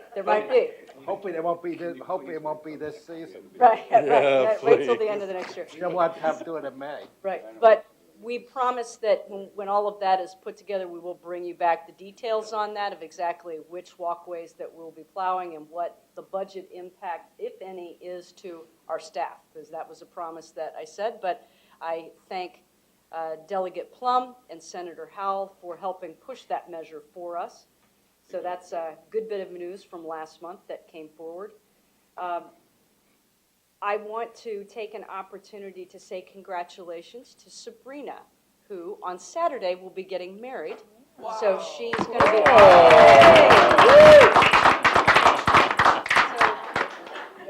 So she will be off starting tomorrow, and she'll be back in place on April the 14th so that she can go get married and have a honeymoon, and then she'll come back to us.